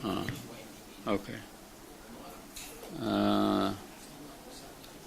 Okey, nombor handphone saya 013 tulis takut nak hantar lah. 013. Tapi ni dah ada 174 dah WhatsApp ni. Tak tahu siapa pun, saya tak baca pun. 013 961 6004. Jadi kalau ada 175 saya buka lah. Yang ni saya tak buka lah 174. 013 961 6004. WhatsApp je lah. Ataupun mesej. Awak tak dengar luar. 013 961 6004. Minta maaf lah. Kalau duduk dalam kita nampak. Duduk luar. Okay. 013 961 6004. 1 MDB. Kalau ada abang saya, dia boleh jawab 1 MDB ni. Tapi abang saya tak mari malam ni. Abang saya umur 74 tahun. Saya kerja jarang dapat jumpa dengan dia. Pencen tu saya pergi ziarah dia. Abang saya ni bini dah tak ada. Anak cucu dia dah lama duduk seorang. 74 tahun.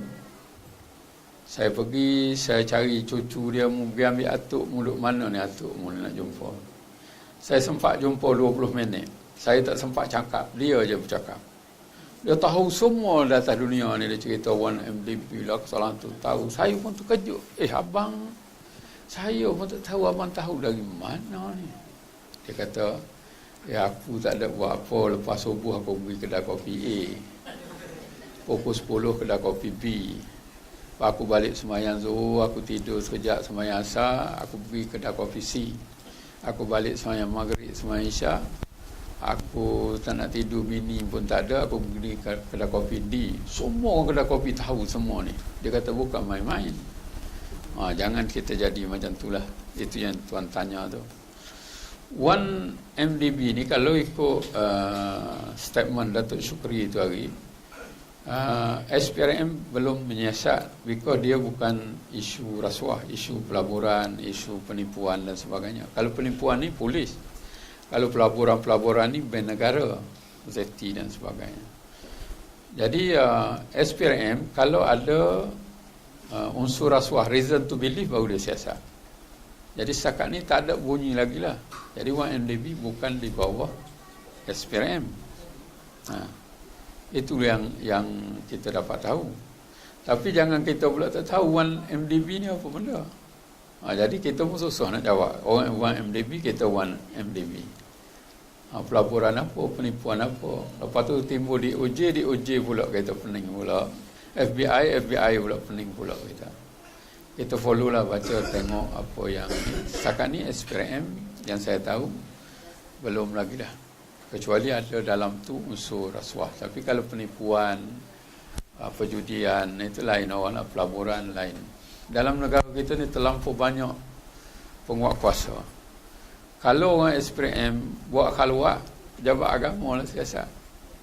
Sebab tu itu mula dulu masa isu polis menyiasat SPRM menyiasat polis ni, masa apa yang paling besar? Masa satu hari kan? Saya pun betul juga. Orang confused. Rupanya sebenarnya simple aja. Kalau kesalahan rasuah, SPRM lah siasat. Tak kira lah dia polis ke, dia tentera ke, dia politik ke, SPRM siasat. Tapi yang bocor rahsia ni, bocor maklumat ni, polis lah siasat, bukan SPRM siasat. Kalau yang keluar, pejabat agama lah siasat. Tak boleh SPRM nak pergi siasat kan. Gitulah saya cerita, jawab mudah ya. Jadi yang polis siasat SPRM tu kerana dia percayai berlaku kebocoran maklumat. Jadi akta rahsia resmi itu bawa polis. Jadi polis lah siasat. Jadi dipercayai yang bocor maklumat tu pegawai SPRM lah kena siasat. Kalau pegawai SPRM dikatakan keluar, pejabat agama lah siasat pegawai SPRM. Ada yang kena tangkap ni banyak di Putrajaya. Saya jaga satu tip, pak mari laporan. Ya, lelaki pun SPRM, perempuan pun SPRM. Bini orang lagi, laki orang lagi celaka betul lah. Yang nak darah belum lambat, yang pergi nak berkhalwat dan ni buat apa. Rasa nak bagi penampar je. Malu, lebih malu kita. Ada. Kerja jauh-jauh, mari sini duduk. Allahu Akbar. Itulah kisah dia. Lain soalan? Kalau soalan Rubi, silakan tuan.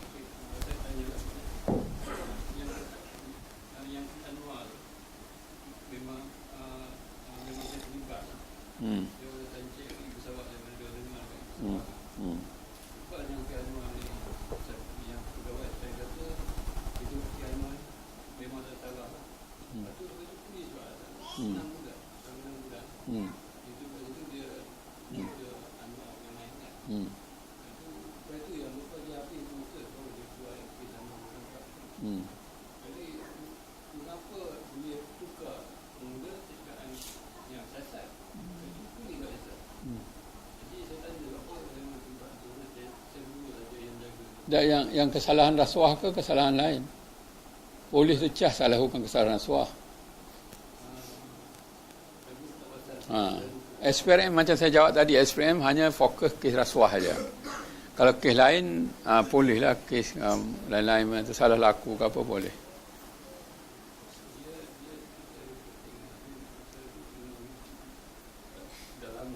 Yalah. Lama ke baru pun prinsipnya sama aja. SPRM hanya menyiasat kes rasuah saja. Kalau yang kes-kes lain tu polis yang buat. Itulah polis ikut penguat kuasa bidang penguat kuasa yang mana. Kalau orang tak ada lesen takkan SPM nak siasat kan, JPJ lah siasat. Gitulah konsep dia. Tapi semua orang tu ada kuasa dari segi undang-undang. Salah guna kuasa can be anything because salah guna kuasa ni dia bawah Ordinance 22. Polis pun ada kuasa, SPM pun ada kuasa. Tapi bukan di bawah akta. Dia Ordinance 22. Ordinance tu pun dah dimansuhkan dah sekarang. Sebab tu saya kata kesalahan sekarang menggunakan jawatan dan kedudukan. Salah guna kuasa tu di bawah dulu Ordinance 22. Polis pun boleh, SPM pun boleh. Ada yang boleh, sama boleh macam tadi 165 tadi. 165 polis pun boleh, SPM pun boleh. Tapi normally polis kalau ini unsur macam rasuah dia malah pening kepala, dia cakap membuatlah. Eric Chia dulu buku 11 kes, 9 disiasat oleh polis, 2 disiasat oleh SPM.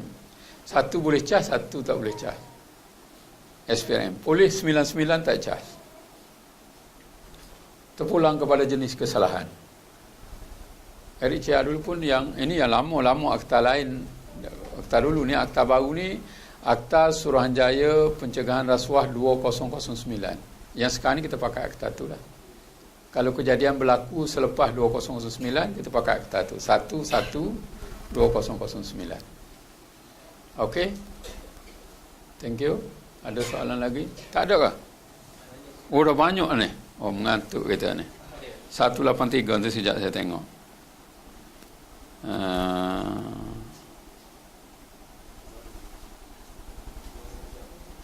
Haji Kus tak ada ni. Orang lain. Oh, tak ada. Masih dalam kawasan lagi. Tak ada orang tak tanya ni. Ada tanya ke? Tak ada ni. Pasal dia mesti nama baru.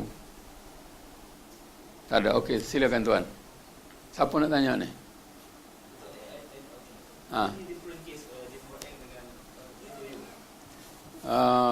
Pertuduhan di bawah same section. 165. Pembuktian kita tak tahu, tengok apa saksi cakap di mahkamah. Same case. Penal Code 165. Ketoyo dah kena. Lingkuang A ni tak tahu kena ke tak kena. Kesalahan offence charge under same offence. Okey. SPRM dia ada 3. 1, public, kena very clear. Ini 2 different perkara yang besar bagi SPRM. Tapi bagi public sama. Iaitu report, aduan. Kita ada aduan, official aduan. Lepas tu maklumat. Ini 2 perkara yang besar.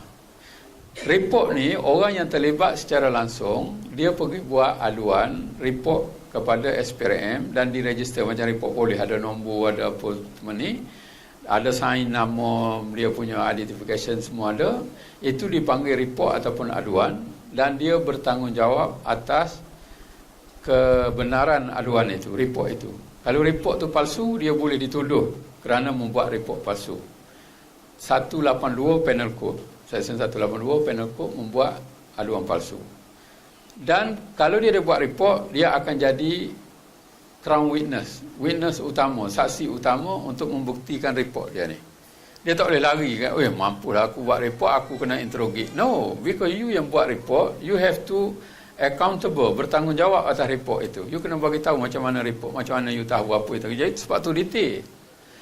Macam kita pergi buat report kat polis jugalah, kalau kes tu kes yang melibat pembunuhan, kita kena rekod statement dulu. So prosedur SPRM sama. You buat report, you tak boleh balik lagi tak selesai statement ini. Itu report. Maklumat, beri maklumat, information lain. Information ni hearsay boleh jadi. Maklumat ni you pun tak tahu lah. Saya tengok dia ni macam gitu ya, dua tu saya tengok bercakap-cakap nampak olo begini. Itu hearsay. Tapi nilai dia, you bagi maklumat, terpulang kepada SPRM nak bagi mengesahkan maklumat tu. Oh memang dia bercakap tapi you tak tahu dia ni birah sebenarnya. Adik dia kirim kat kawan tu, SPRM tahu bila disiasat. Itu maklumat. Satu lagi, maklumat dan juga report yang dibuat oleh pegawai SPRM sendiri. SPRM dalam operasi dia ada 3 main division. Satu dia panggil intelligence, satu investigation, satu lagi special. Dia panggil bahagian operasi khas. BOK. Yang intelijen ni dia pun cari maklumat. Dia ada pekak telinga pasal macam SB dia ada dalam majlis tu, dia pun tengok sini pakai pas pakai ni, dia punya mu tak tahu dia SPRM juga. Ada jenis tu. Saya bagi tahu ni tak ada masalah apa, berketuan pun tak kenal. Kalau kenal pun tuan pun tak tahu, dia boleh jadi lelaki, boleh jadi perempuan, yang sama pun tak kisah, kawan-kawan sejiran pun tak kisah, dia boleh jadi. Ini intelijen train khas. Kita ada training dan satu bahagian yang besar juga, very big. Dia macam SB macam apa, dan dia ni ada macam-macam kepakaran. Dia ada telinga ni boleh tape lah apa benda itu pun semua dia punya tu. Kita tak worry yang tu. Saya bagi investigation, saya bagi arahan dia. Saya nak tengok amalan ni ada perjumpaan di Pasti Anak Soleh. Saya nak tahu apa yang berlaku. Itu dia pandai lah buat. Kerja dia lah. Dia nak mari pasang tip ke, nak apa ke, you tak tahu, ikut dia lah. Dia itu punya pasal. Itu intelligent. Yang kedua, investigation. Investigation ni, dia punya open investigation, bahagian general investigation. Whatever allegation, ada reason tu bila ada report orang buat ke, report dia buat sendiri ke, dia cari sendiri ke, ini bahagian investigation. Bahagian BOK ni, bahagian operasi khas ni, dia special case, yang high profile public interest. Dia tak banyak. Ini yang pening kepala sikit lah. Yang duduk situ semua ada kepakaran-kepakaran. Kita ada pakar dari segi engineering, kita ada dari segi legal, kita ada dari segi accountant. Kita bayar pakar-pakar luar yang terlatih, yang qualified. Semua ada sana. Yang ICT lah, yang apa semua sekali situ ada. Dan very high cost lah, pasal dia buat kes besar, berpadan dengan tanggungjawab dia tu. Dan high risk also. High cost and high risk. We have all the facilities. Dulu zaman saya tak ada facility, guna kereta pegawai sendiri kan. Sekarang all the facilities we have. Kerajaan bagi duit banyak untuk memperlengkapkan dia bahagian ni. Jadi tuan jangan susah hati dari segi kerja SPRM, biar dia buat lah. Jangan susah hati. Kalau dia tak buat, saya cakap semua kepada pegawai saya, mu dunia pun tak lepas, akhirat pun tak lepas. Jangan bermain. Gaji mu ni semua dia kira, titik peluh mu dia kira. Soal sekarang ni kita ni, apa yang kita nak buat? Apa yang kita boleh buat? Saya kempen masuk jam je. Sekurang-kurangnya tuan ada niat nak bersama dengan kita, nak cegah rasuah. Mula lain tak, aku dah masuk ahli YAM. Haji Khosri dia nak masuk jadi ahli YAM. Dia kata misalan. At least ada niat dah. Niat kan baik, niat baik boleh pahala dah kan Haji Khos. Kan niat jahat tak buat dah lagi. Okey, ada ke? Saya buku-buku sini tak ada nampak pun. Tak ada. Ketakut dan buku sini ada nama lah ni kan. Tak payahlah, tanyalah kalau takut kan. Awak macam mana? Silakan. Sekarang kami kata kalau macam benda tu dia viralkan dulu. Ataupun sumber-sumber yang macam sumber maya lah. Sama macam tadi saya cakap, dia akan verify. dia akan ada bahagian perisikan tadi, dia akan verify. Kadang-kadang yang viral tu dia lagi tahu awal lagi, belum pada viral dia dah tahu dah. Saya cakap bukan saya nak angkat, they are very advanced. Luar negara mau belajar dengan kita. Kita pakai intelligence based investigation, itu yang kita dapat KK besar. Luar negara mau belajar dengan kita, intelligence based investigation. Intelligence kita very cakap lah, powerful. Macam saya cakap gitu ya. Saya cakap dengan dia, malam ni ada sini, aku nak tahu apa yang berlaku. For sure dia akan, belum malam, belum habis dia, kita dah dapat. Saya tak tahu macam mana dia buat, saya pun tak kenal. Dia orang pun saya tak kenal, kita pun tak kenal. Kita hire kawan, kita pun tak tahu. Cuma kita bagi tahu bos sama bos je lah. Saya bos ni, saya bagi tahu, okey. Ya. Sekarang saya nak tahu, katalah Haji Kusrin, dia nak cakap dengan siapa malam ni. Berapa telefon dia ada, dia akan fokus lah. Mungkin dia akan cari situ, mungkin dengan macam abang tu kata, dia monitor dekat center ke. Kalau dia ada Maxis, monitor kat Maxis, Selcom kat Selcom. Itu saya tak tahu macam mana dia buat. Tapi dia bagi tahu, dia ada 3 telefon. Ni malam ni dia kontak dia ni, dia cakap benda ni. Semua dia WhatsApp benda ni. Tak selamat tuan-tuan. Bukan tak selamat, kita buat benda salah, memang malaikat pun tahu. Belum malaikat pun manusia pun tahu. Buatlah benda betul, jangan susah hati. Kalau buat benda betul tak apa, kita tak susah hati. Sebab tu saya cukup worry tuan-tuan, viral ingat tak ada MC tu lagi, dia ada kepakaran lain lagi. Kita tak tahu, security pun ada, di bahagian security MC. Telefon ni dah hancur, dia boleh retrieve lagi. Dia punya komputer tu, dia ambil komputer, you delete berapa kali delete pun dia boleh retrieve. Saya pun tak tahu macam mana dia buat. Ada bahagian keselamatan ni dengan dia ni. Dia dapat je siap. Jangan dia dapat menetui lah. Kalau dia dapat ibu tu, habis. Itulah yang saya tahulah. Tapi saya tak tahu macam mana. Ada satu lab yang buat kerja ni, kita tak tahu. Saya bahagian investigation minta ya. Produce. Okay. So, buat benda betul. Saya nasihat sekarang ni, yang saya nak tanya tuan-tuan, apa yang boleh kita buat untuk mencegah rasuah? Kita jangan jadi penyaksi, kita jangan jadi pencerita saja. Tanya diri kita, sekarang apa yang aku boleh buat? Kita cakap di sana rasuah, di sini rasuah, situ rasuah. So what? Apa yang kita buat? Apa yang boleh kita buat?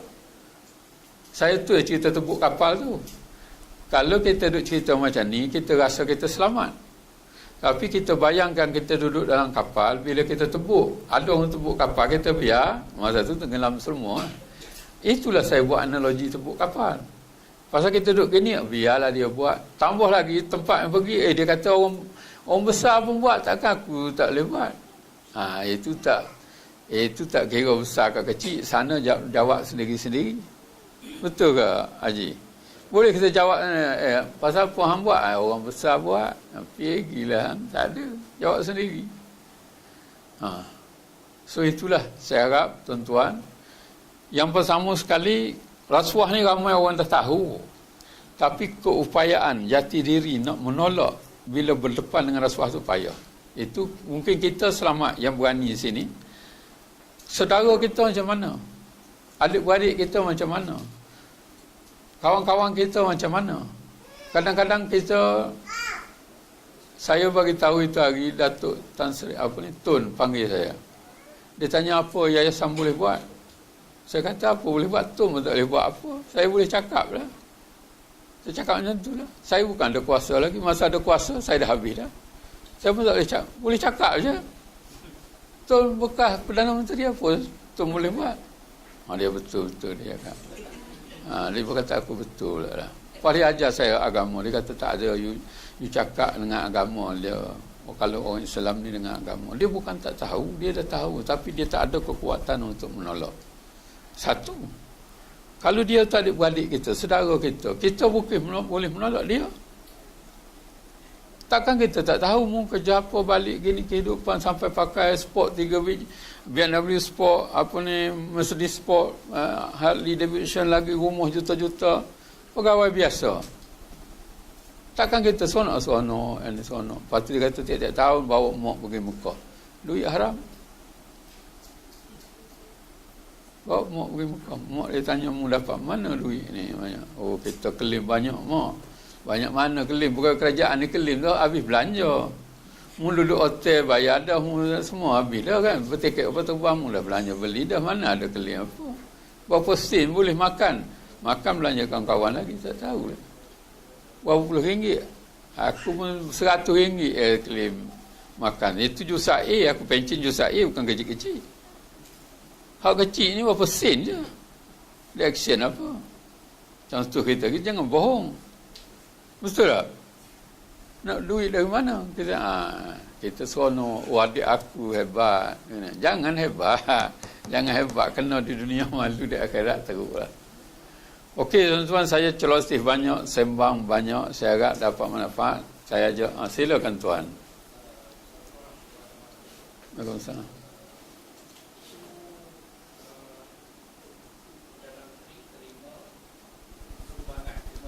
Derma. Okay. Sekarang ni ada cas ke tak ada cas? Di mahkamah? Tak ada lah kan? Tak ada cas lagi lah. Maknanya kes tu tak jumpa lagi lah. Saya dah cerita daripada awal tadi. Yang jenis kesalahan yang pertama. Iaitu menerima suapan. Februari apa? Katalah nak proofkan rasuah. Menerima ada, pasal dia masuk akaun kata kononnya.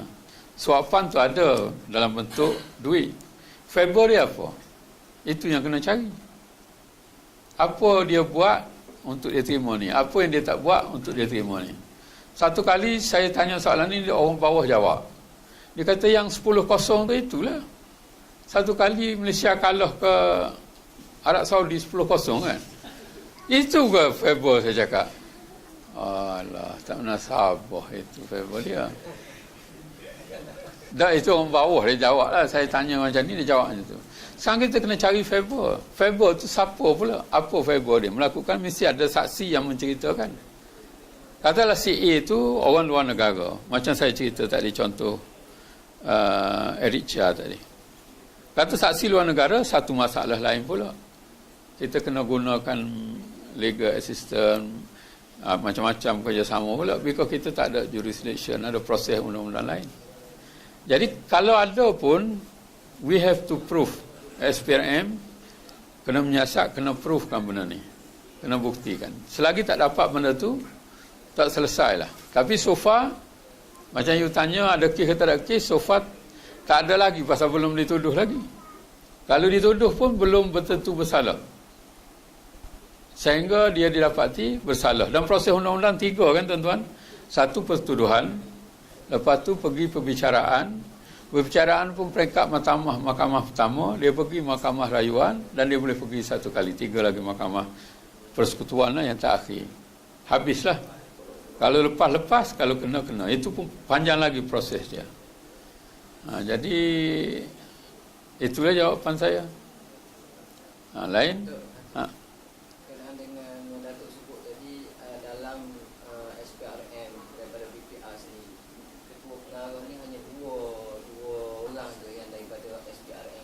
Sepanjang BPR. Sepanjang BPR. Jadi daripada pengalaman Datuk ni, apa beza dengan orang SPRM sendiri jadi ketua pengarah dengan orang luar jadi ketua pengarah? Saya sempat 5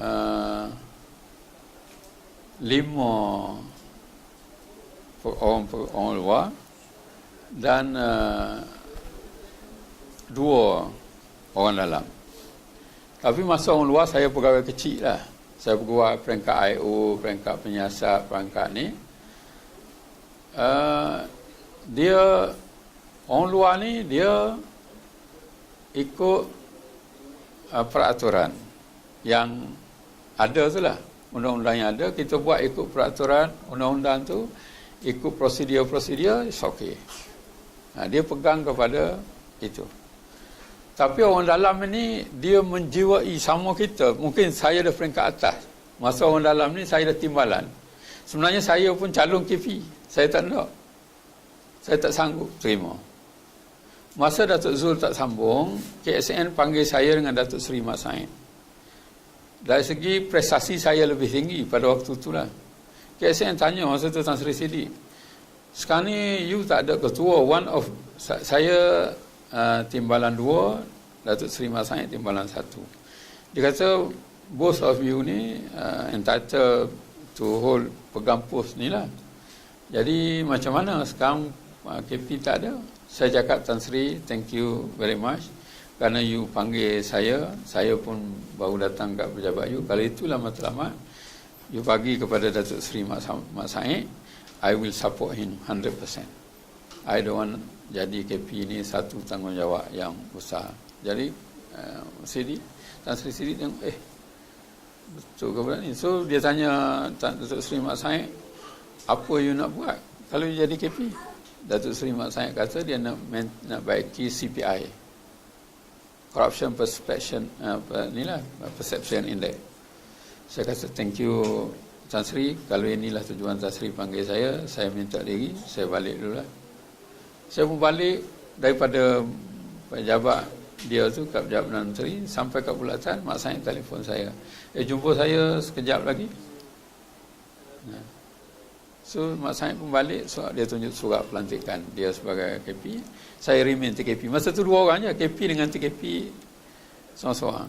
Jadi saya cakap, Datuk, saya masuk kerja, Datuk KC saya tu. Saya masuk kerja, dia ketua cawangan saya. Dia dah super KG, saya pegawai biasa, sekarang kita sama risk. Saya respect Datuk.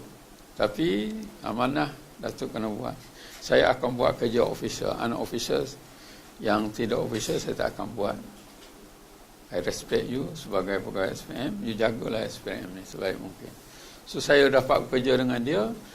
Masa itulah kebajikan pegawai, apa pegawai. Dulu kita tak naik pangkat, 7 tahun, 8 tahun tak naik pangkat, tak tahu. Tak ada dia. Maknanya pegawai sendiri ni dia memikirkan banyak hal internal kebajikan sama. Kalau pegawai lain dia ikut rule dia. Rule and procedure, hang mampu kan tak mampu peduli apa lah. Hang nak naik pangkat 14 tahun ke 15 tahun apa yang pasal lah. Dulu ketua pengarah Datuk Zul Jusai je, sekarang terus 2. Jusai saya dengan Datuk Supri. Saya dapat merasa Jusai walaupun tidak ketua pengarah. Tuan-tuan pegawai kerajaan tahulah. Jusasi pun mungkin letih dah, tapi saya dapat pencen Jusai. Saya buat kerja. Lepas tu bila datang Abu Kasim, masa saya jadi timbalan 2, saya jaga pembangunan. Saya buat pembangunan. Jadi Datuk Mat, dia jaga operasi dengan pencegahan. Sekarang dia naik KP, tak ada orang nak jaga operasi pencegahan ni. Saya bincang-bincang, Abu Kasim duduk kat luar. Bawa baliklah Abu Kasim. Bawa balik Tan Sri Abu Kasim jadi jaga operasi.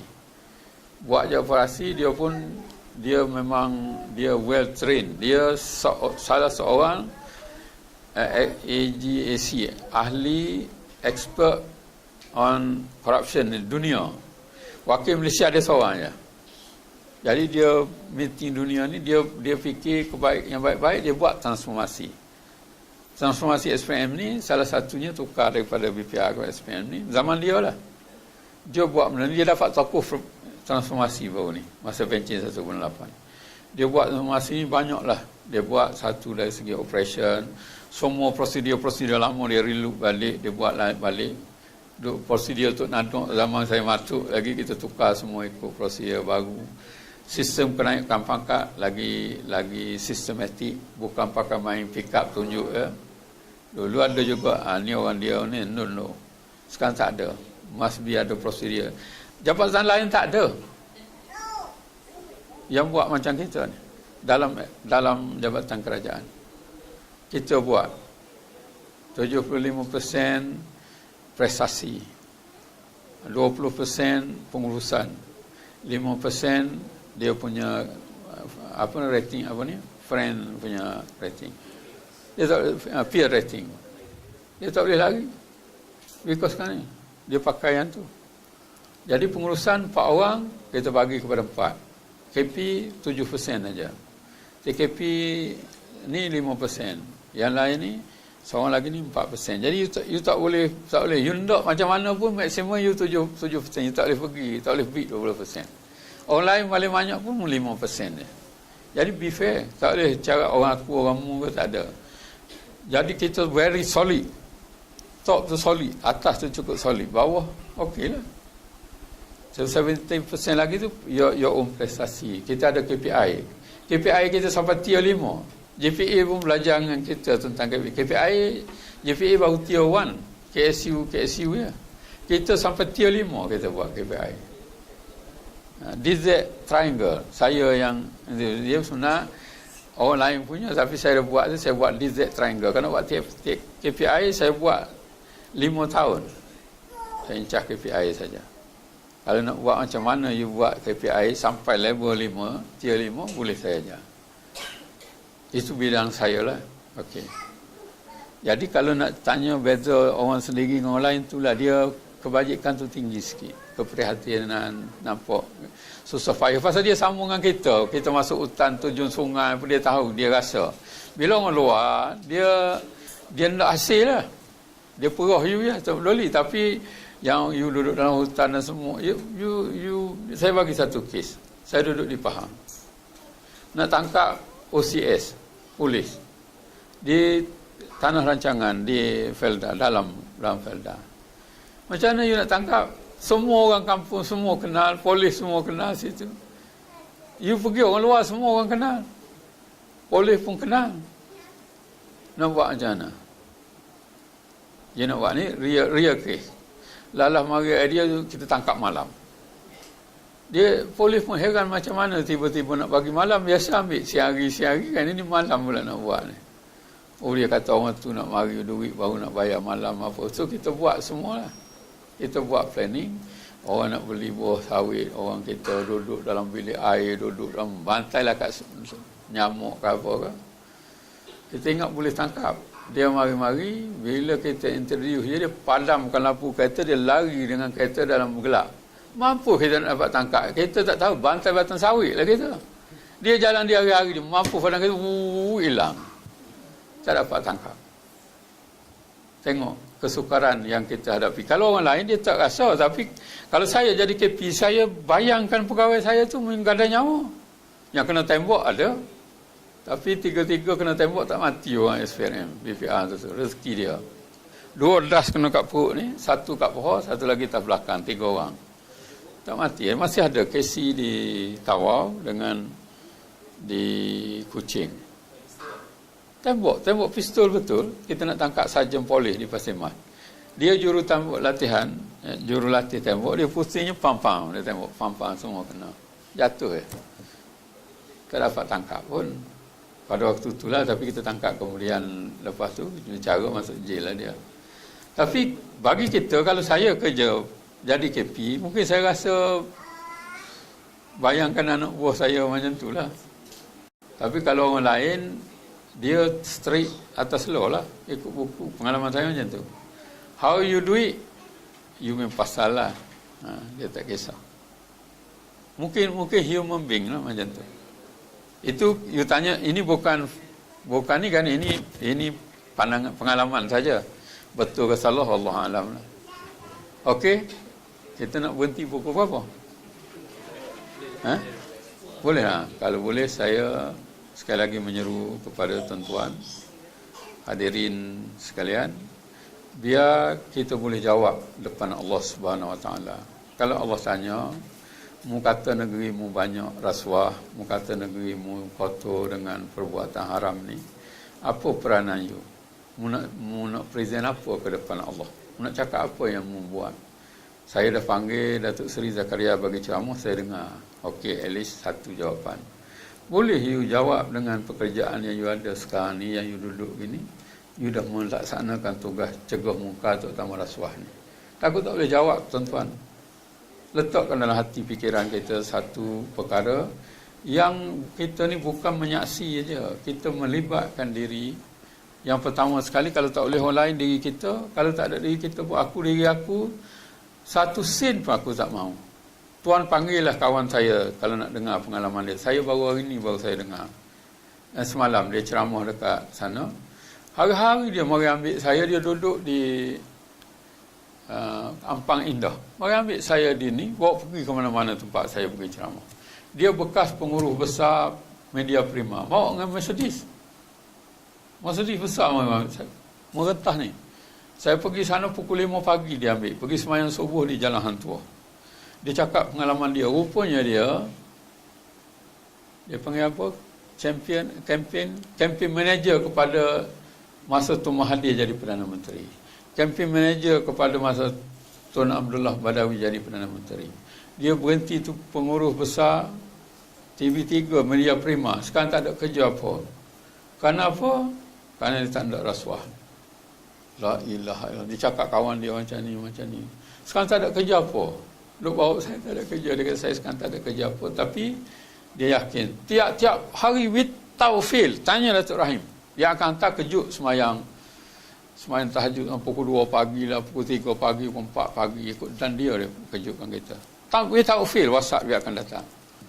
Tiap-tiap hari sejak saya kenal dia. Saya Datuk Rahim. Datuk Rahim tukang jawab. Saya tak jawab. Datuk Rahim kadang gambar senyum, gambar apa. Orang yang macam tu. Tuhan bagi kepada dia, dia kata dia ada 3 orang anak. Yang dia cerita ni pengalaman dia. 3 orang anak. Anak yang pertama dia best student all the time. Best student all the time di sekolah dia, di universiti di mana. Anak dia belajar luar negara, semua disponsor oleh, mana dapat sponsor. Oleh kerajaan, oleh tak tahu dia kerana the best student. Dan dia kata anak dia belanja semua tu atas anak dia kerja kesedaran, anak dia kerja kantin ke kerja apa sana, dia tak belanja duit pun. Sekarang kerja dengan khazanah. Mana khazanah ni hebat. Anak dia yang kedua, dia tak tahu anak dia ni kena bully. Dia pergi sekolah pun dia tak boleh bercakap, duduk bawah meja ni. Tapi Tuhan bagi dia jadi anak yang baik. Dia tak pernah tak semayang berjemaah. Dia mesti semayang berjemaah di seorang masjid. Dia baca Quran, dia apa. Dia kerja kantin je. Gaji 300 sebulan. Tapi dia sanggup bagi duit ke ayah dia 100. Anak yang soleh. Jadi anak yang soleh tapi dia tak ada education lah. Pasal dia kena bully sejak kecil. Dia tak tahu anak dia jadi macam tu. Tapi jadi anak yang baik. Tukang bersih masjid, tukang apa semua sekali. Itu. Yang ketiga dia 3 orang anak je. Yang ketiga ni anak dia pun mengatasi lebih bijak daripada anak yang nombor 1. Dia dapat kakak dia dapat straight 12A, dia dapat 13A. Lepas tu dia pergi mana universiti dapat bukan A plus semua. 18A plus. Lepas tu dia belajar di Australia. Masa cuti dia pergi sambung belajar di Jepun.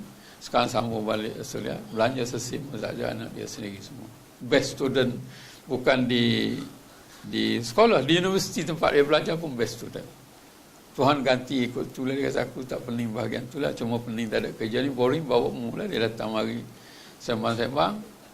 Saya ajar dia 2 perkara je. Dia cukup baik, dia orang baik. Saya pernah ajar dengan tuan-tuan juga.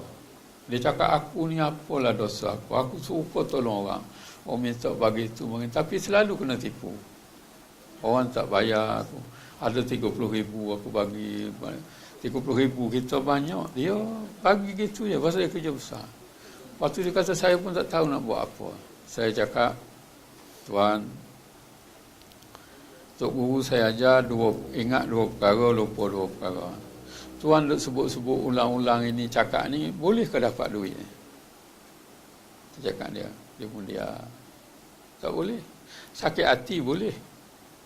Farah boleh. Tak boleh. Jadi Tuan tolong lupa 2 perkara. Yang pertama, kebaikan Tuan kepada orang lain dan hutang orang dengan Tuan. Tuan lupakan. InsyaAllah Tuan selamat. Tuan ingat 2 perkara, kebaikan orang kepada Tuan, hutang orang dengan Tuan, hutang Tuan dengan orang, ingat, bayar terus. Cakap mana? Saya ingat kan dia tak pakai. Rupa dia ceramah dia pakai tu. Lepas dia dapat tu tenang, dia kata. Saya dah lupa semua sekali tenang. Tapi Tuhan terbalikkan, dia kata. Satu hari orang yang berhutang tu terjumpa di tempat baru, dia kata. Tempat majlis open house. Rumah terbuka. Kawan tu tak ada choice, pergi makan dengan dia, sembang dengan dia. Dia pun cakap, tak berhenti cakap. Dulu dia benci, nak tengok pun benci. Tapi kerana dia dah lupa, dia dah cakap elok gini-gini. Lepas tu dia minta tuan ni hantar dia ke tempat dia nak pergi. Kawan tu memang susah sungguh. Tak boleh bayar hutang dia tu, hantar ke stesen bas tapi pergi hantar tuan tu cakap, terima kasihlah you tolong saya, cuma saya nak minta maaf, saya tak ada duit lagi nak bayar hutang. Selama ni dia kata tak ada cakap apa-apa. Saya dia kata macam luas, tak boleh nak cerita, rasa ya Allah, dia cakap saya dah lama dah halalkan hutang you ni. Lama tu selepas saya cerita salah. Tapi kalau nak gambarkan kegembiraan, saya tak boleh nak cerita gembira dia. Buku lapangnya ada. Jadi tuan-tuan, kalau susah hati, ingat dua perkara, lupa dua perkara ni, insya-Allah selamat. Saya sendiri ada pengalaman besar dalam hal ini. Satu hari, saya selalu beli ayam di Pasar Satok. Orang yang menjual ayam tu orang Semenanjung, dia kahwin dengan orang Sarawak. Dia ni ada diploma, tapi dia tak ada pekerjaan, dia jual ayam. Satu hari dia pergi kat pejabat saya, dia minta duit nak hutang RM500. Saya cakap, aku mana ada cash RM500. Tapi kalau mau nak, aku bagi cek lah. Cek ada. Dia kata okey, saya pun bagi cek RM500. Habis cerita saya kerja sana, pergi kerja pengarah, Pahang kerja timbalan pengarah, pergi belajar balik-balik, sampai saya jadi pengarah siasatan. Bila pengarah siasatan, keluarlah dalam TV, dalam apa, selalu keluar. Satu hari dia telefon saya. Dia cakap, saya su nama sekian nak jumpa tuan, gini-gini. Tak ada, saya dah tak ingat dah. Saya pun tak tahu siapa you ni. Dia cakap, biarlah, you ingat ke, you tak ingat ke, saya nak jumpa juga. Saya cakap, okey kam, you datang, jumpa di Masjid Putrajaya. Ada bawah ada kedai makan, saya pergi makan Masjid Putrajaya. Dia pun flashback, cerita, lama baru saya ingat, saya boleh recall. Oh, ni. Dia kata, dulu saya jual ayam, gini, cerita. Lepas tu dia cakap, ni saya mari ni nak bayar hutang tuan. Yang 500 tu, 500, berapa puluh tahun. Bayar 500, dia bagi satu tie pakai ni lah. Saya ni nak tanya, ingat tanya saya nak bagi ni, memang tak padan pun, saya dah lama. Saya pun tak tahu apa, Tuhan buka pita hati, bagi dia 500. Dia jadi satu pengarah satu jabatan di Kedah. Dia kata lepas pada Tuhan tu, saya berhenti menego, saya sambung belajar, saya kerja. Sekarang saya jadi pengarah di jabatan sekian-sekian di negeri Kedah. Tuhan kalau kita lupa, Tuhan nak bagi je balik dia bagi. Berpuluh tahun sampai kita tak kenal. Tapi itulah, nak meringankan hati kita. Saya pesan dua perkara tadi, ingat dua perkara, lupa dua perkara. Yang penting, saya repeat lagi sekali, kalau Allah tanya Tuhan bukan saja pencaci ke, pencacai ke, pencerita tentang rasuah ni, tapi Tuhan ada share-nya dalam usaha pencegahan rasuah ni. Apa share itu terpulang kepada tuan-tuan sendirilah. Apa yang Tuhan boleh buat. Jangan kita juga gagal untuk menjawab di depan Allah Subhanahu Wa Taala. Wallahu a'lam lah. Mudah-mudahan saya minta maaf banyak. Saya bercakap ni tak pandai. Lagu tu ya boleh. Jadi kalau ada silap salah, minta maaf. Yang baik itu daripada Allah lah. Mudah-mudahan Allah dengan para malaikatnya menyaksikan perbuatan kita ini, kita kembali kepada Allah. Allah redha segala kerja kita ini. Mudah-mudahan bila kita bertemu adalah jawapan yang kita boleh bagi. Wassalamualaikum warahmatullahi wabarakatuh.